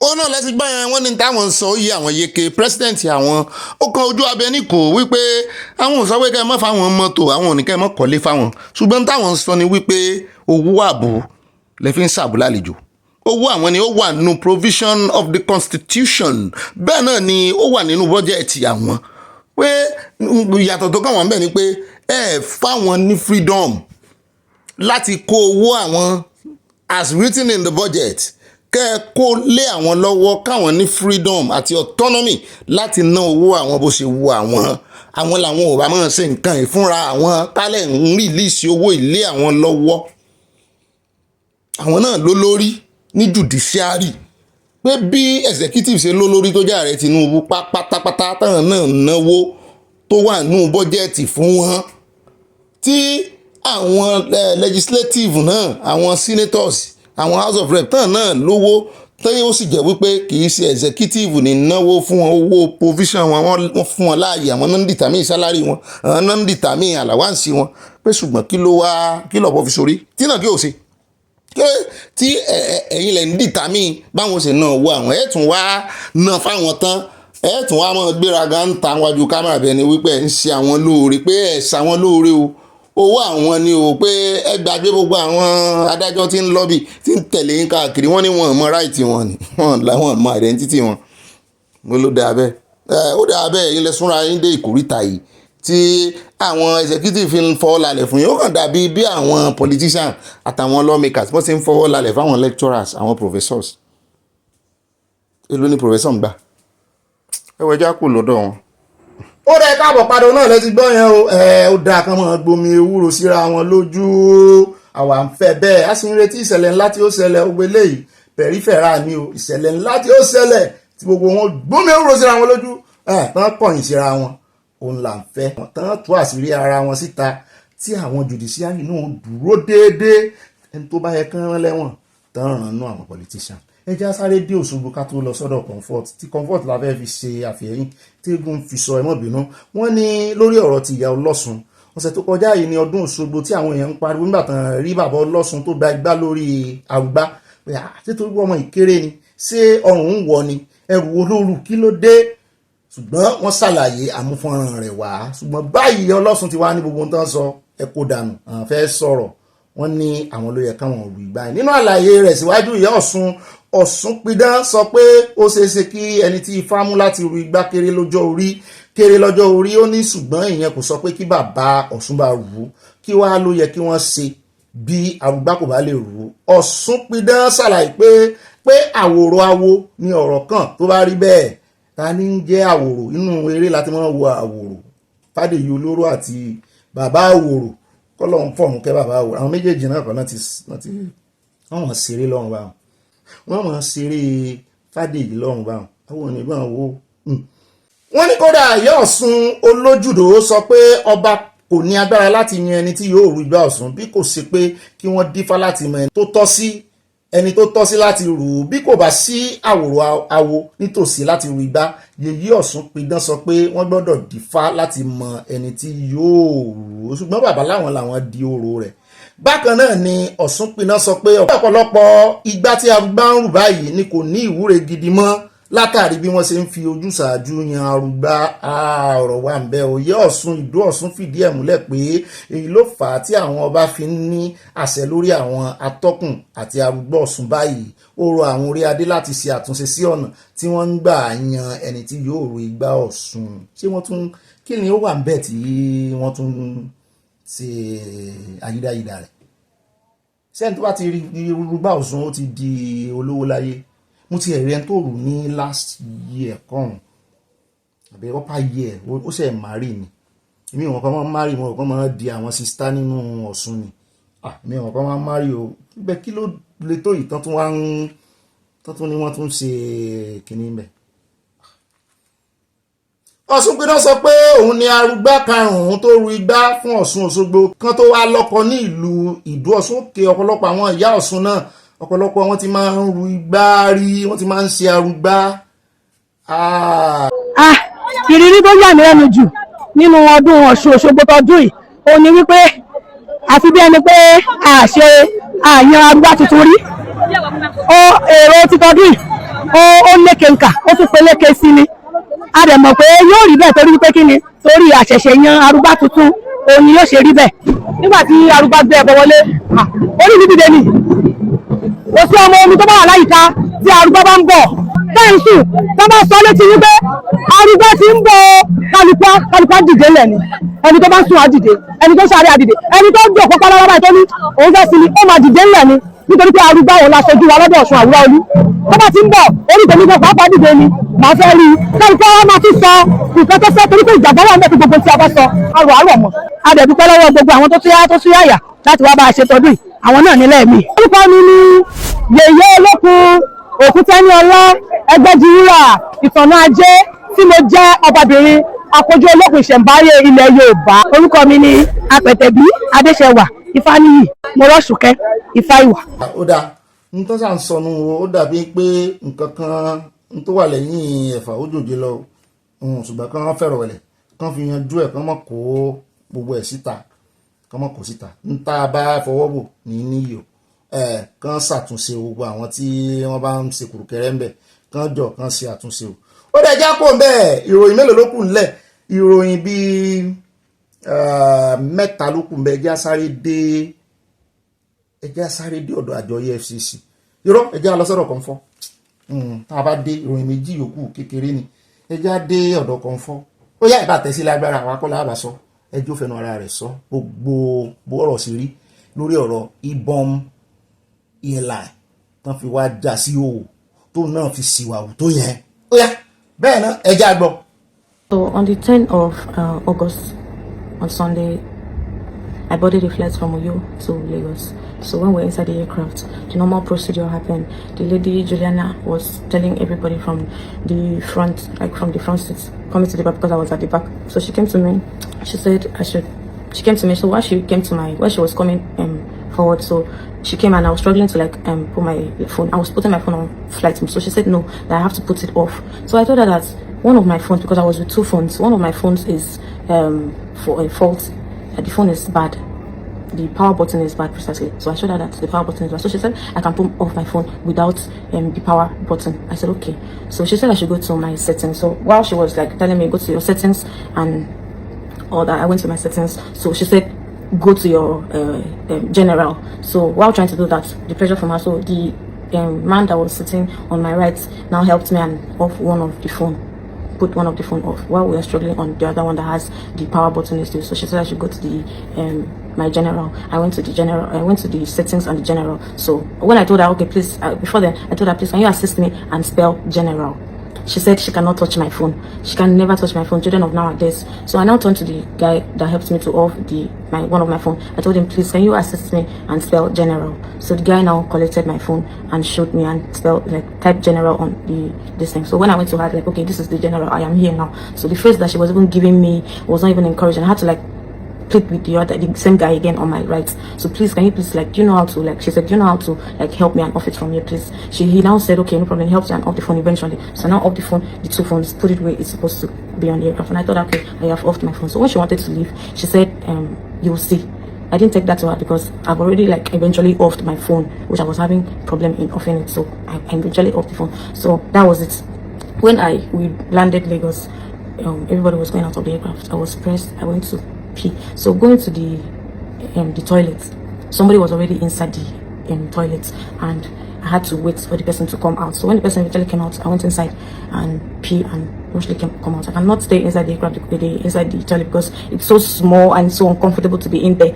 So I now rushed pee and packed myself again and come outside. So coming outside, everybody already left. I had to rush, carry my stuffs and move to rush out of the aircraft. So going out of the aircraft, this lady Juliana stopped me, and I asked her, why did you stop me? Why are you stopping me from going out of the aircraft? Everybody has left, so I need to go out. She didn't say anything to me. She was just like staring at me with the same bad eye, and that was when I remember that this is the same person that was instructing me to put out my phone. I eventually did. So she said, she didn't say anything. No, she didn't say anything. She was just staring at me there with the bad eye. So that was when I, on my phone, like put the phone, started recording. That was when she backed facing the front and backing me. So I was just like, please madam, leave the road, let me pass. She didn't answer me. She ignored me. And after the video, I picked the phone. When I picked the phone, that was when she noticed I was videoing her. So she now pushed me inside the aircraft back, dragged my frontal. This is the frontal I wore that day. She dragged the frontal, the process of dragging my clothes, my gold from neck I was wearing. This is the gold I was wearing. She dragged it from my neck with the clothes. The process, like my phone, everything went down and broke. The phone broke. Cut. The phone broke. Everything, like even this phone. So I was like, no, why did you do that? Why did you break my phone, like drag my frontal? The pain of removing my frontal, you know how frontal can be when you install it here and then it's forcibly dragged out. It's so painful. So the pain of doing that to me, that was when I went to poke her. God knows that I can never go and poke an elderly woman, somebody that's old enough to be my mom. Poke her for what? Poke her. It was the pain she inflicted on me, the frontal pain, dragging my gold and everything on the floor. That was the anger. I was so angry. I could not even hold it. That was why I was asking her, why did you do that on the video, the training video they posted? Why did you do that? Why did you do that?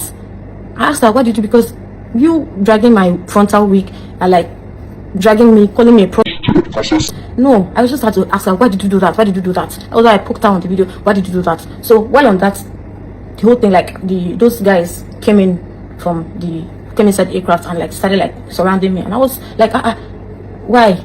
Now dragged me outside. That was when they dragging me from there. You saw how they dragged me from the video. That was what happened. They came inside, dragged me outside, and then at the process, she now dragged my clothes, and the clothes, it was pain on me because it was pain. I thought that was my inner. It was pain on me.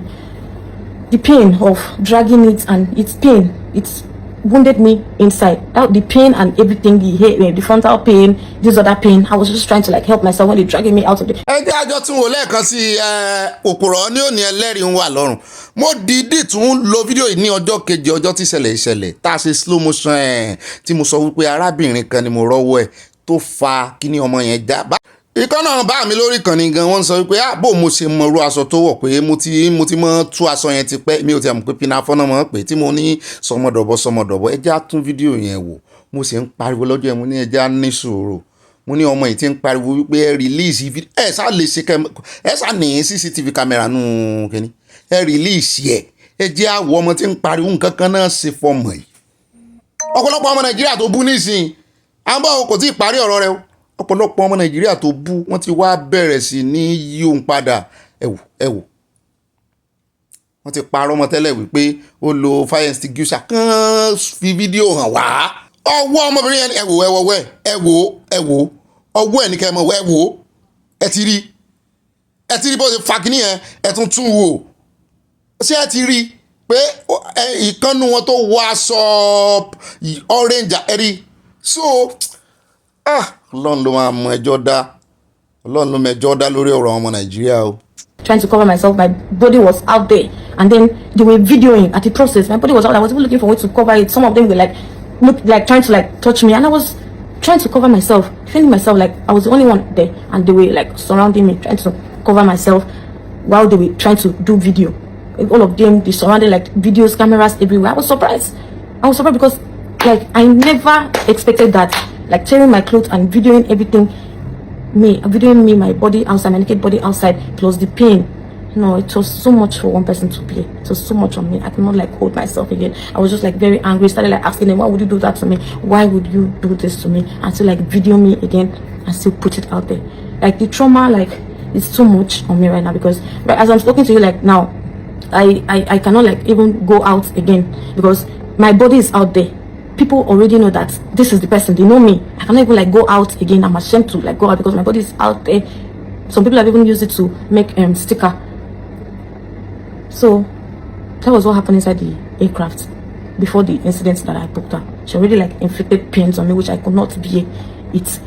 So right now, I don't know how I will just start from looking for work, going for a work interview. I'm into real estate. Imagine me going to sell a house or advertise a house or try to bring a client to buy a house now, and they are looking at my body. How do I even face them, knowing that my body is out there? How do I face the whole, like, everybody that saw that video, knowing that my body is out? How do I even like go for business? Imagine me going for business and somebody's looking all on my unborn kids coming to see that, or a man that will marry me saying that my reputation. No, Jesus. That is why, the reason why I have not come out to say the part of the story is because I was still on treatment. I'm trying to round up my treatment, as you can see, like I'm trying to round up my treatment. That's why I could not come out to say the part of the story, what happened. So that was what happened inside that flight. It wasn't even like a big deal. I never expected that incident, offering a phone, which I was trying to, not like when she said that she off the phone, I was like telling her no. I told her why the phone was still on, that it was because of the power button. So I never this is the part of the story. This is all that happened inside the aircraft. So I'm happy I'm strong enough to be able to talk now. So please, this is what happened. I'm not a trouble person. I am not a nuisance. People that know me in real life, they know the kind of person I am. So that was what happened inside the aircraft, which I never expected that it would be like escalate like this. Because not like I refused. This is not the first time I'm traveling. I never refused to off the phone. I only told her that my power button is bad and I needed her assistance to do that, which she refused. But the passenger that was sitting close to me assisted me eventually off the phone. So I thought that was it. So please, this was what happened, and I'm happy I've come up to tell you people what happened. But I'll round up my treatment, and I pray I should fully recover from everything and move forward and go back to my normal lifestyle. Please, thank you very much, and God bless you.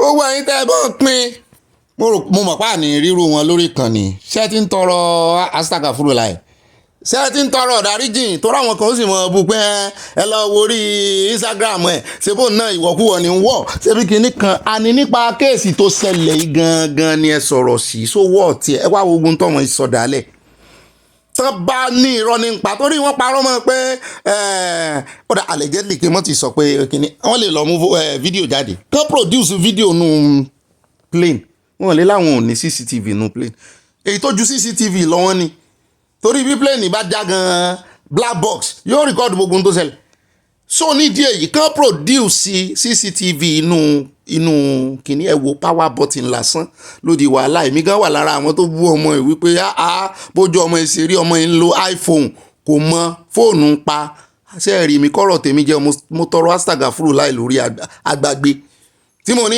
kò lè mọ́mọ́ lò ìyá mi kan ló dá mi lóhùn pé kó ń lo fóònù ńlá òmíì pé bóyá kó o mọ̀ fóònù pa gbàtà àti gbọ̀ full story náà ti sáré bẹ́ ẹnu mi yọ̀ ní àṣẹ power button yẹn ni ẹ wá wo gbogbo hidden part of the story wọ́n wá tún mú kámẹ́rà yẹ́yẹ́yẹ́ ẹ wo ibi tó ti fà deliberately náà já ọmọ ẹ sí o deliberately ni bọ́ bá sì jọ lọ ilé ẹjọ́ kàn án sí ẹjọ́ wípé ọmọ yẹn ó sì wà gbogbo aláríbi tó ti sì wà wù ṣùgbọ́n àríbi tí àwọn ti sì wà wù sí ọlọ́run ló ra àríbi tán ti já pinna fọ́ yẹn ìka làwọn ará bẹ́ẹ̀. ó dá ẹgbọ́n kí ni ká ṣe lórí ọ̀rọ̀ ọmọ yẹn gbogbo ohun tó sọ náà lẹ ti gbọ́ yìí ẹgbọ́n gbogbo ohun tó sọ lẹ ti gbọ́ yìí ó sì ti sọ ìgbésẹ̀ tó ń fẹ́ gbé ẹja mẹ́nu kó ń bẹ àwa náà kó tiẹ̀ tó sọ̀rọ̀ àwa gan tá a ti sọ lé lórí púpọ̀. ó dá ní báyìí ẹja wa lọ sí Delta ẹ̀yin tẹ́ ń ra Nigerian used car Officer Bright ló ní ìmọ̀ràn fún yín kẹ́ ẹ mọ̀ bá rèé wọ one chance tí ìṣe ti yẹn rò tí ìṣe ti yẹn kọ́ mọ̀ dìlé yín lórí o ó yẹ bá ń tẹ̀sí ilé agbára. Asaba here in Delta State, and we've always been saying it that in Delta State, if you go into crime, we must definitely get you, whether you commit outside Delta or in Delta, provided you are in Delta State, we must get you. In the past, we've recovered a lot of vehicles, even the one that was stolen even from the car dealer's shop. Just yesterday, operative of B Division Asaba, while on patrol, gathered an information that a certain young man wanted to sell a Mercedes-Benz GLK, and there was suspicion around the circumstances surrounding that car. Hence, the guy was trailed, arrested, and the vehicle was recovered. And in the smartness of the investigative police officers, the chassis number of this vehicle was sent to licensing office to check if indeed it's a genuine vehicle. Lo and behold, just like you can see here, it's already registered with an Anambra State number, and it was discovered that in the year 2023, this vehicle had earlier been registered. Hence, the first person who registered the vehicle was contacted, where he stated that this vehicle he bought in the year 2023, the day he registered it, that was the day he was attacked, shot 3 times, and the vehicle was snatched from him. Hence, we have this young man in custody. And I was asking him a while ago, how did you get this vehicle? When you were registering the vehicle, did they check if it has previously been registered? And this also is also a question to licensing office. How do you re-register a vehicle that has been registered before without asking questions? There are phone numbers that ought to have been contacted to be sure if the person in possession of the vehicle did not steal it. Young man, what is your name? My name is Chinedu Eza. You are from where? From Anambra. From Anambra? Yeah. This motor, how you buy it? I bought it from Pino Autos. Pino Autos, where you see the advert of the motor? We exchange contact on New Pass, one day on New Pass, and sometimes I always view his status. So he composed this one? Yes, on a very good day, he imposed this one, like something like Dialect Belge or something like that. It's okay. So how much you buy it?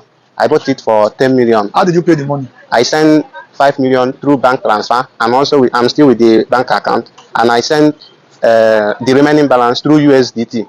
Through USDT. Yes. Okay, when did they sell this motor for you? Now he drive the motor, come give you by himself, or be same person bring her come? No, he told me that he told me that he have car stand at Lagos, that there are many drivers there, that the motor always come from. Answer my question. You tell me story. How did the vehicle get to you? Okay. Innocent driver. Innocent driver. To bring her to you. Yes, sir. And now you are talking. He told you it's a direct venture. Yes. When you were buying it, was there any document that he handed to you? Say, see the document of this motor. No. Only thing I saw that I was one document, but like document, like what they wrote is all about Benz, Mercedes Benz. That is not a purchase. Okay, now the custom duty of this vehicle, where is it? He doesn't give it to me. So how you even take register for licensing office without the custom of paper of this vehicle? But immediately the motor landed with me, with help of my mom, and my mom will go to license office and register it. Any information that I requested, I think we provided. They didn't answer us any. It's okay. So now that you have been told that the owner of this vehicle was shot 3 times and the vehicle taken away from him, what is your regret so far? How do you feel? Do you have any regret? If somebody post motor online now and ask you to buy without necessary document to prove ownership, you go still buy them? I will never try it. You will never try it? What is your advice to people where they say they like to buy at least sharp? What's your advice to them? For me, if you want to buy anything here, like make proper investigation about it. Try to be sure and contact the real owner.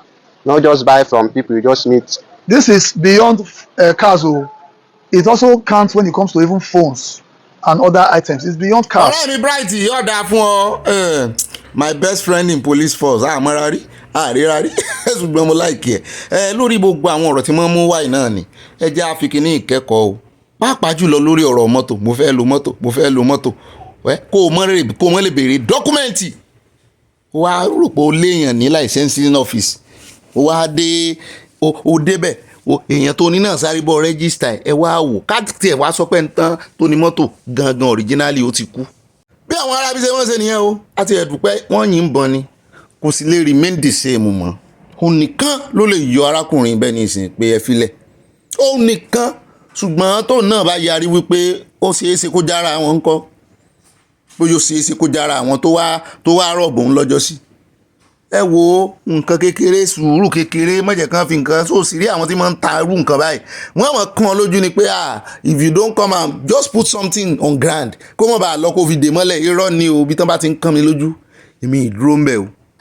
o lẹ ti gbọ́ lẹ́nu Bright o àìgbélé ẹni ká fọrùn rọ o kì í ṣe mọ́tò nìkan gbóhùn tẹ́ ẹ bá máa rà gbó transaction tẹ́ ẹ bá máa ṣe ẹ mọ̀ tọ̀ délẹ̀ dáadáa arákùnrin kan náà sọ sórí ẹ̀ fún wa wípé àwọn kidnapper pé wọ́n lọ ra mọ́tò lọ́dọ̀ ẹ̀ pé ṣùgbọ́n nígbà tí wọ́n máa dọ́dọ̀ ẹ̀ wọ́n tiẹ̀ ti sanwó mọ́tò lẹ̀ wọ́n ní kó send account wọ́n ní kó send account number kó tó dé ibi tó ti fẹ́ lọ gbé mọ́tò ẹni tó fẹ́ ra mọ́tò tí ò tí ì rí sójú ó ti fowó ránṣẹ́ sínú àkáǹtì àṣekí sóun ló fowó ránṣẹ́ àṣẹ àwọn ajínigbé ni àṣẹ wọ́n kàn fi àkáǹtì ẹ̀ gba kínní ni nígbà tí ẹni tí ó ti bá sọ̀rọ̀ pé òun fẹ́ ra mọ́tò yẹn tóun rò pé òun ló send owó sóun ìgbà tó wá débi tó ti wá tán ti ń ta mọ́tò ló sì fi mọ́tò tó gbé hàn ó ti fi hàn lórí picture àti fídíò ó ti fi hàn ó sì lóun láìkẹ̀ òun rèé o ló bá change mind ẹ̀ ó lóun ò like ẹ̀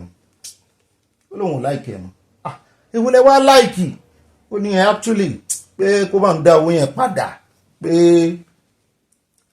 kó yọ 20% pé òun fún un nínú yẹn bá dùn pé pápá kó ti mú fóònù ẹ̀ jáde ó sì fẹ́ ṣe transfer padà sí àkáǹtì tó send owó sí ní ajínigbé ló bá ní rárá o wípé àkáǹtì mi lòún fẹ́ fún pé kó fi yẹn lẹ̀ pé àkáǹtì mi lòún fẹ́ fún yẹn bá ní ó lè di wàhálà ó lè di àpọn òun trust ẹ̀ pé òun máa expect ẹ̀ ìyẹn ní òkè òun máa send ẹ̀ sí wọ́n níbi tí ara ti fún yẹn nìyẹn yẹn ò tiẹ̀ mọ̀ pé ajínigbé ni wọ́n ṣùgbọ́n nítorí kó mọ̀ bá di wàhálà kí àkáǹtì tó sẹ́ndì owó sí kó mọ̀ padà wá lọ́la wípé òun sẹ́ndì owó sí ọ o kí ló mú ọ lọ sẹ́ndì ẹ̀fẹ̀ lómii àkáǹtì ti pé méjì ó ní tó gbé ẹni yẹn tó fi gbọ́n pé kò ń lọ police station yẹn ó sì kọ owó tó ṣẹlẹ̀ wọ́n sẹ́ndì owó sóhun àkáǹtì báyìí ni o àkáǹtì báyìí náà ni kò ń sẹ́ndì ẹ̀ padà sí o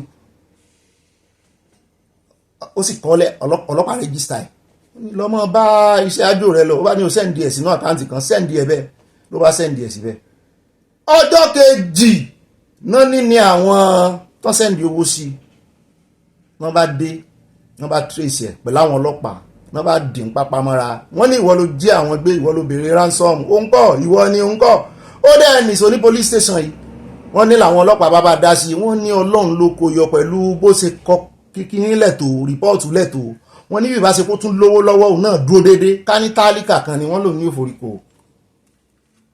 wọ́n wá provide account to send owó yẹn sí òun náà wá fi trace ẹni tán bàtún tó trace ẹni tán tán wọ́n tún ní kì í ṣe àkáǹtì wèrè àwọn ajínigbé yẹn àwọn náà tún lo àkáǹtì ẹlòmíì títí wọ́n sáré kan mú wọn torí wọ́n trace àkáǹtì láti àkáǹtì dákáǹtì wọ́n ti mọ̀ pé táwọn bá lo àkáǹtì bíi mẹ́rin tí ì ṣe tàwọn kówó tó dé ọ̀dọ̀ àwọn àbíkan gbà ń cash wọ́n hàn lè ra wọn trace wọ́n trace wọn ọlọ́run yọ̀wọ̀ bọ̀bọ̀ yẹn náà bá wọn fẹsẹ̀ sí pé òun fẹ́ rí ibi tí kìíní ìfẹ́ hẹ́ndì sí ẹjọ́ ẹjẹ́ àmọ́ sọ́ra wa o ilé táwọn fi káde gbogbo rẹ̀ ńlẹ̀ ẹjẹ́ adé ọ̀dọ̀ àjọ EFCC àti immigration níbi tá a ti gbọ́ wípé wọ́n dìpọ́ọ̀tù odidi 42 méjìlélógójì nínú àwọn Chinese àti Philippines tí wọ́n ká iṣẹ́ ibi mọ́ lọ́wọ́ ní Nàìjíríà wípé ayò gbàyìn bí ẹ mọ̀ lọ lu yín ẹ̀yin ọ̀daràn ẹ mọ̀ wà ọ̀daràn sí wa lọ́rùn wọ́n ní wọ́n profile wọn láti 2024 mo wá ní ó dáa àwa náà bá wọn gbé ìròyìn tó bá jẹ́ ọmọ Nàìjíríà náà mo wọ́n gbé ẹ̀jẹ̀ ká náà bá gbé wípé àwọn ọmọ Chinese àti ọmọ Filipinos pé àwọn náà ń ba country wọn lójú jẹ́ ẹ sì jẹ́ kó affect country tiwọn náà o bọ́n ọmọ country wọn bá fẹ́ wọlé sí Nàìjíríà ní ìsìn wọ́n ṣe mọ́ dìlé àwọn ọmọ Nàìjíríà tó bá ti rí green passport lọ́wọ́ wọn ní kẹ́ mọ́ dìlé àwọn náà ẹ bá ń tẹ́sí ilé agbẹ́rẹ́ jẹ́ àwòrán ṣe lọ pápá padà dé ká mọ́ dábẹ́ lórí ètò lónìí. Yes, they are perpetrating the crimes here in Nigeria, but it is not by Nigerian nationals. And the people are training. They are training young men and young women to... People do training to have knowledge for positive things, not fraud. Interesting. You understand how I feel? No, because if you can see, there is Yahoo school, so to speak. Yeah, there's Yahoo school. Of course. Even some parents are enrolling their children to learn this. Yeah, some of them might be arrested. They're making good money. Come on.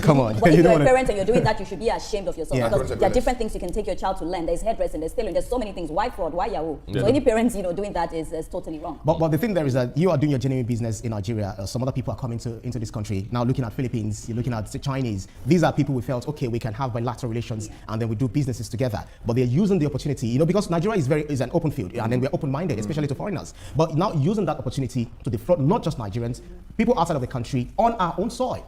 That's why they've been arrested and sent back to their country. And lóòótọ́ China àti Philippines èmi ò mọ ìdájọ́ tó máa fún àwọn tí wọ́n bá mú mo gbọ́ pé wọ́n máa pa wọ́n China kí ló dé tí wọ́n á release àwọn eléyìí wọ́n bá jẹ́ kán ṣẹ̀wọ̀n kí kò ní ìdí kan dá wọn padà sọ́hùn wọ́n bá jẹ́ kán ṣẹ̀wọ̀n bíi nítorí wọ́n ti fojú ojú tẹ́ḿbẹ́lú Nàìjíríà kì í ṣẹ̀bi wọn wọ́n bá dán ní ìsìn wọ́n lè lọ tún kéèsì sọ pé kò rí bẹ́ẹ̀ gbogbo IP address ibi tán sì ti ń gbà àwọn èèyàn Nàìjíríà làwọn èèyàn ń rí sí Àbújá náà ló ń ṣó Àbújá náà ti ń gbà wọn bọ́n bá interview òyìnbó ilé Àbújá náà ti gbà wọn àwọn tó sì wá ń di èrè wọ́n ń borúkọ Nàìjíríà jẹ́ àwọn náà sì wà lára àwọn orílẹ̀-èdè tán náà tún borúkọ Nàìjíríà jẹ́ tán máa fojú àwọn ọmọ Nàìjíríà gbolẹ̀ tán bá lọ sọ́dọ̀ ọ̀hún ẹ̀rì ìbéèrè China Philippines wọ́n wà lára àwọn tán máa fojú àwọn Nàìjíríà gbolẹ̀ bíbí yà ńlá bá gbé ní sánlẹ̀ kékeré àmọ́ gorí ẹni ẹ wá wo kò tí ẹ̀yẹ kan fi wọ́n lẹ̀ báyìí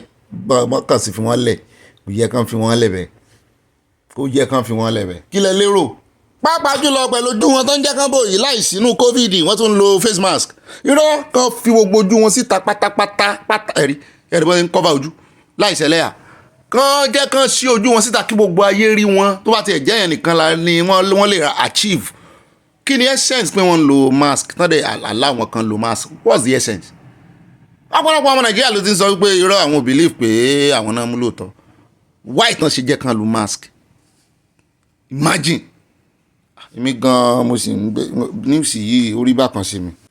ó dá ẹjọ́ ìgbà ńláyè kí n fi lè kún ẹja dẹ́kọ̀ níbi tá a ti ń gbé ọmọbìnrin ló ń jẹ́ ká mọ̀ lèmi náà bá rèé wò lórí Google Map ó mọ̀ rí bẹ́ẹ̀ lóòótọ́ Ozimbambadue wọn náà ti change orúkọ yẹn o wọ́n ní ọba Ìdòwú onírù náà ń change ẹ̀ sí ariwo wá pọ̀ àwọn ọmọ Ìgbò jẹ́ asinmi àwọn Ìgbò ní sọ̀sọ́kùsọ wọn fẹ́ rí fún ọmọ Yorùbá o arábìnrin tí ó sọ wípé àwọn máa pọ̀n lẹ́yìn àwọn advert kan táwọn máa ṣe ní ìsìn pé àwọn fẹ́ kó bá ìran Yorùbá àwọn fẹ́ máa sọ tí ò ṣẹlẹ̀ àwọn fẹ́ máa parọ́ mọ́ ìran Yorùbá ó tiẹ̀ tún ti wá gbé tuntun jáde báyìí kì í ṣe léyìí o ń bọ̀ lórí Ozimbambadue ó wá ní àwọn fẹ́ máa discourage àwọn ọmọ Ìgbò tó ń lọ sí church Yorùbá àwọn wo ni church Yorùbá àwọn church wo náà kà sí church Yorùbá irú Redeemed Church wọ́n kà sí Yorùbá church irú Winners wọ́n kà sí Yorùbá church ẹ sì mọ̀ pé àwọn ọmọ Ìgbò pọ̀ ń bẹ bẹ́ẹ̀ náà làwọn náà ní àwọn pásítọ̀ wọn o tó jẹ́ pé àwọn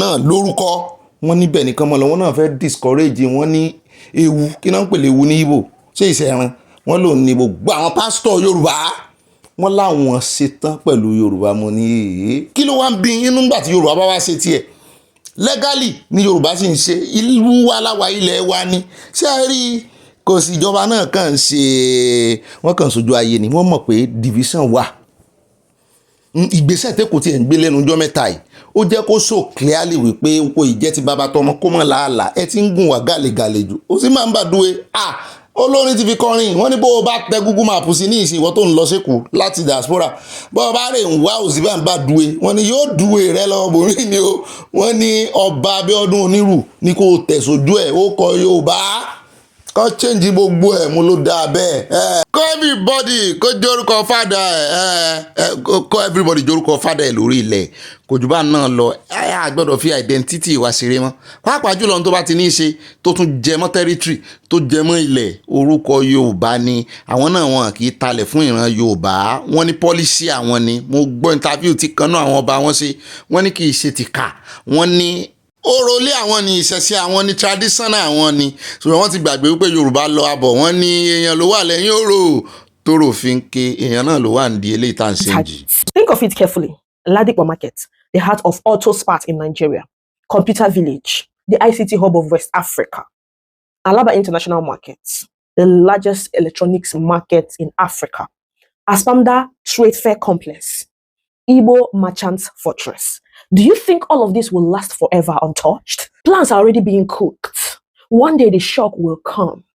And when it does, it will be the Igbos who will cry. wo kẹlẹkùn mọ sunkún ẹ̀yin lẹ́wọ̀n àbáyín nujú yín àbáyín wá abọ́ pé kẹ́ sún sábọ́ sún sí kòròbá máa sún lọ mọ kankan lórí nǹkan oníǹkan lẹ ń ké sí ẹ lọ lóyún kẹrì tún lóyún ṣe kojú bá náà lọ ilẹ̀ wa ló gbè yín àwọn alálẹ̀ ló tì yín lẹ́yìn tẹ́ fi rí tajé ṣe mélòó nù yín ló blow lórí tajé ṣe ń lù yín àwọn celebrity yín gan wọ́n dẹ́kọ̀ in fact wọ́n lo Yorùbá fi kọ orin ìmíì tó ti ń fi Ìgbò kọrin tẹ́lẹ̀ kò blow àfìgbà tó fíjọ ọmọ Yorùbá tó fíjọ Lámìdé nǹkankan kó tó lálùyọ so nídìí èyí ilẹ̀ wa ló gbè yín o bó bá sì sún yín gbé business yín kúrò kẹ́ ẹ lọ establish sórí ilẹ̀ yín kò jù wá náà lọ kẹ́ ẹ sì mọ tẹ́ bá fẹ́ wá ṣe fàájì lẹ́kọ̀ọ́ kẹ́ ẹ wá ṣe fàájì lẹ́kọ̀ọ́ àti gbọ́n nkálukú ti gbọ́n àti nkálukú ti máa yé rẹ̀ ẹ mọ́ fọ́ lálẹ́ fún wa.